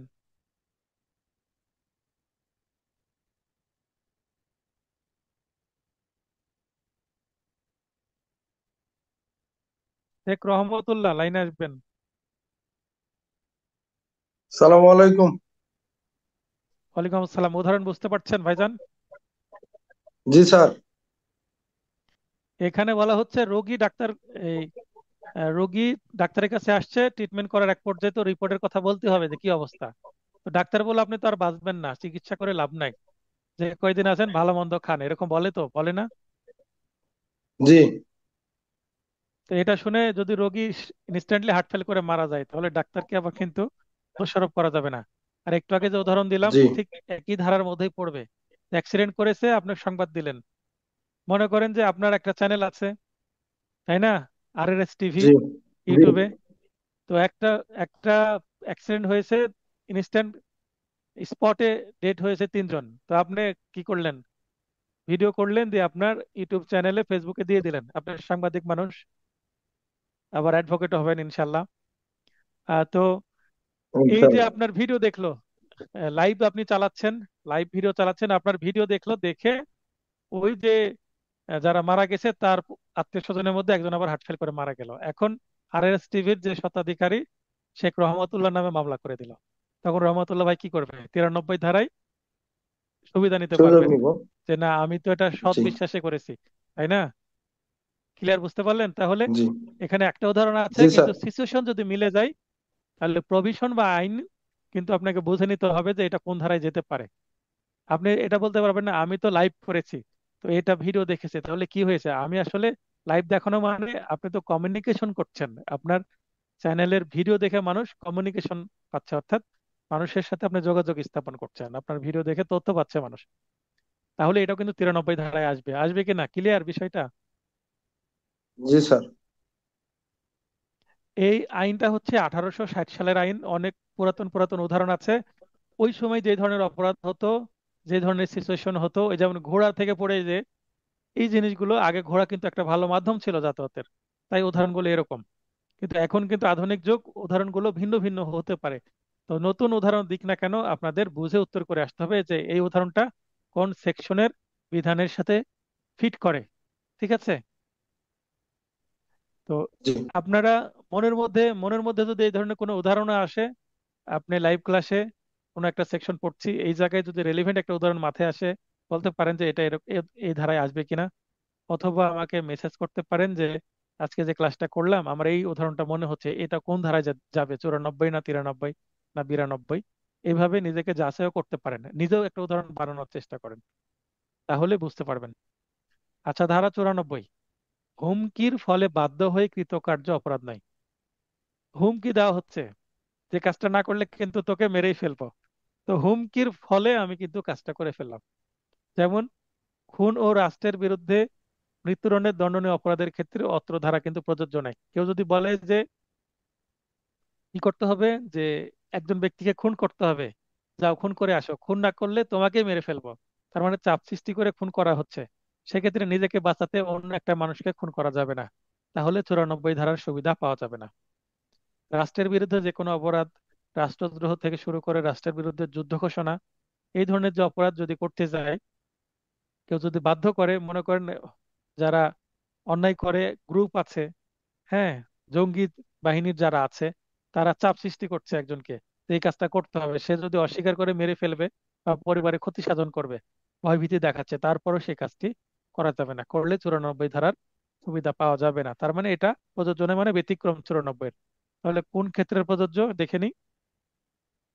নিজের ইচ্ছায় বা প্রহারের ভয়ে ডাকাত দলে যোগদান করে অপরাধ করলে এ ধারার সুবিধা গ্রহণের অধিকারী হবে না। এখানেও একটা বিষয়, মনে করেন একদল ডাকাত আপনাকে আসছে, আপনার কাছে এসে বললো যে আমাদের সাথে ডাকাতি করতে যেতে হবে, আমাদের সাথে ডাকাতি করতে যেতে হবে এখন, না হলে কি মারবে, হ্যাঁ, প্রহার করবে বা তুলে নিয়ে চলে যাবে। তো এরকম যদি হয়, এখানে ইংলিশে দেখেন যে threat of being beaten. Being beaten মানে বিট করা, মানে মারা, মানে মারবে এই ভয়ে বলো। ডাকাত দলে যোগ করছে। হ্যাঁ, মার খাওয়ার ভয়ে ডাকাত দলে যোগ যোগ করছে, তাহলে কিন্তু অপরাধ হবে। অপরাধ হবে না বলছি না, অপরাধ হবে, কারণ 94 ধারা তখন কি প্রযোজ্য হবে না, কারণ এগুলো ব্যতিক্রমগুলোই প্রথমে আছে। পরের উদাহরণ দেখি, এক্সপ্লেনেশন। অবরোধ ও তাৎক্ষণিক মৃত্যুর ভয়ে বাধ্য হয়ে ডাকাত দলে যোগদান করে অপরাধ করলে এ ধারার সুবিধা গ্রহণের অধিকারী হবে। তার মানে এই জায়গাটাকু কাজে লাগবে। বলছে যে অবরোধ, অবরোধ মানে কি, কোনো জায়গায় আটকে রাখবে, কিডন্যাপ করে নিয়ে যেয়ে ধরে রাখবে। বা তাৎক্ষণিক মৃত্যু হয়, যে এখন আমাদের সাথে চল, তাহলে এখনই তোকে মেরে ফেলবো, এভাবে যদি ভয় দেখায়, তাহলে তো না যেও উপায় নাই। তো ডাকাত দলের সাথে কি করতে হবে, ডাকাতি করতে হবে অথবা কোনো হেল্প করতে হবে। মনে করেন যদি এরকম সিচুয়েশন হয়, যে ডাকাত দল খুবই কুখ্যাত, কিন্তু তারা কি করবে, একটু গোপনে কাজ করবে চোরের মতন। তাহলে তাদের কি লাগবে, কোনো তালা খোলার জন্য লোক লাগবে, যে তালা খোলার এক্সপার্ট। দেখবেন রাস্তার ধারে 0 পয়েন্টে, আমাদের রাশের 0 পয়েন্টে তালা খোলার কোনো যারা মেকার বসে থাকে না, অনেক মিস্ত্রি। জি তো ওই মিস্ত্রিদের একজন বাড়িতে গিয়ে ধরে নিয়ে আসছে, যে চল আমার সাথে, যে ওই বাড়িতে আমরা কি করব, ডাকাতি করব বা ব্যাংকে ডাকাতি করব, ব্যাংকের সামনে যে তালাগুলো আছে এগুলো খুলতে হবে তোকে।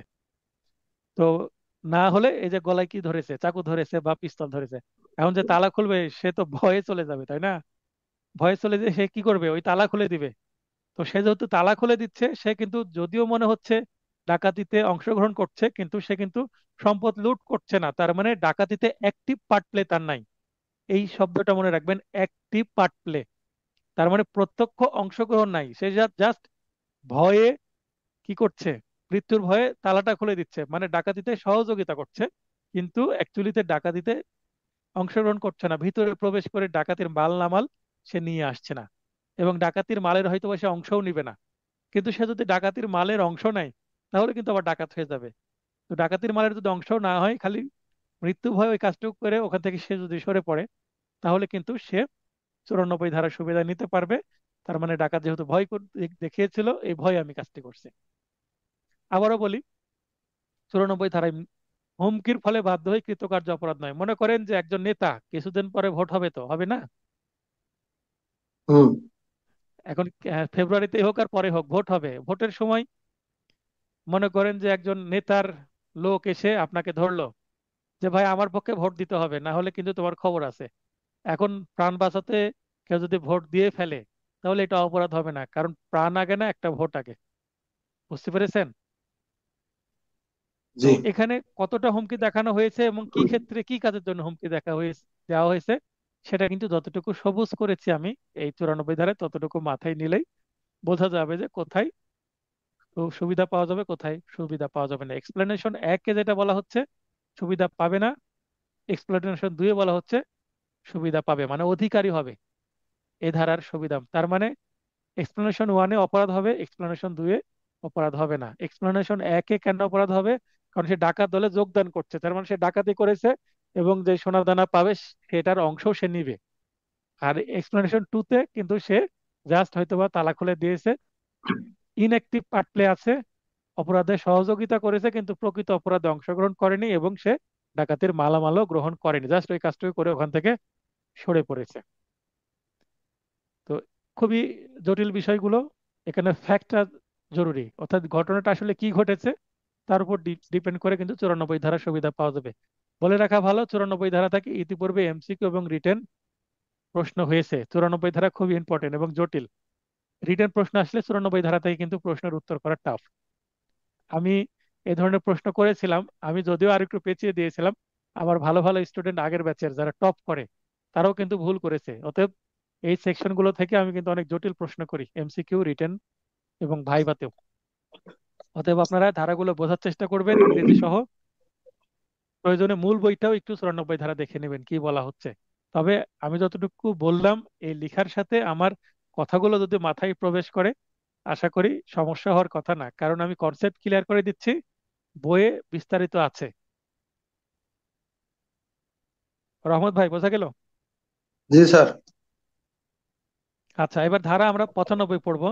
সামান্য ক্ষতিকর বা তুচ্ছ কাজ অপরাধ নয়। সামান্য ক্ষতিকর, তুচ্ছ কাজ। এখন সামান্য ক্ষতি আর তুচ্ছকর এটা কিন্তু ফ্যাক্ট, মানে ঘটনা থেকে বোঝা যাবে যে এটা সামান্য কিনা। তুচ্ছ কিছু চুরি বা বাসে অনিচ্ছাকৃত ভাবে ধাক্কা লাগা অপরাধ নয়। বাসে দাঁড়িয়ে আছি, একজন পিছনে একজন সামনে, তো যদি ব্রেক করে তাহলে কি করবে? একজন আরেকজনকে ধাক্কা লাগবে যদি দাঁড়িয়ে থাকে। আর যদি হঠাৎ চলতে শুরু করে, আবার কিন্তু ধাক্কা লাগবে। চলতে শুরু করলে সামনের জন পিছনে ঝুঁকে যাবে, আর হঠাৎ ব্রেক করলে পিছনের জন সামনের জনকে ধাক্কা দিবে। তো ধাক্কা ধাক্কি চলতে থাকবে বাসের মধ্যে যদি দাঁড়িয়ে থাকে। ট্রেনের মধ্যেও তাই।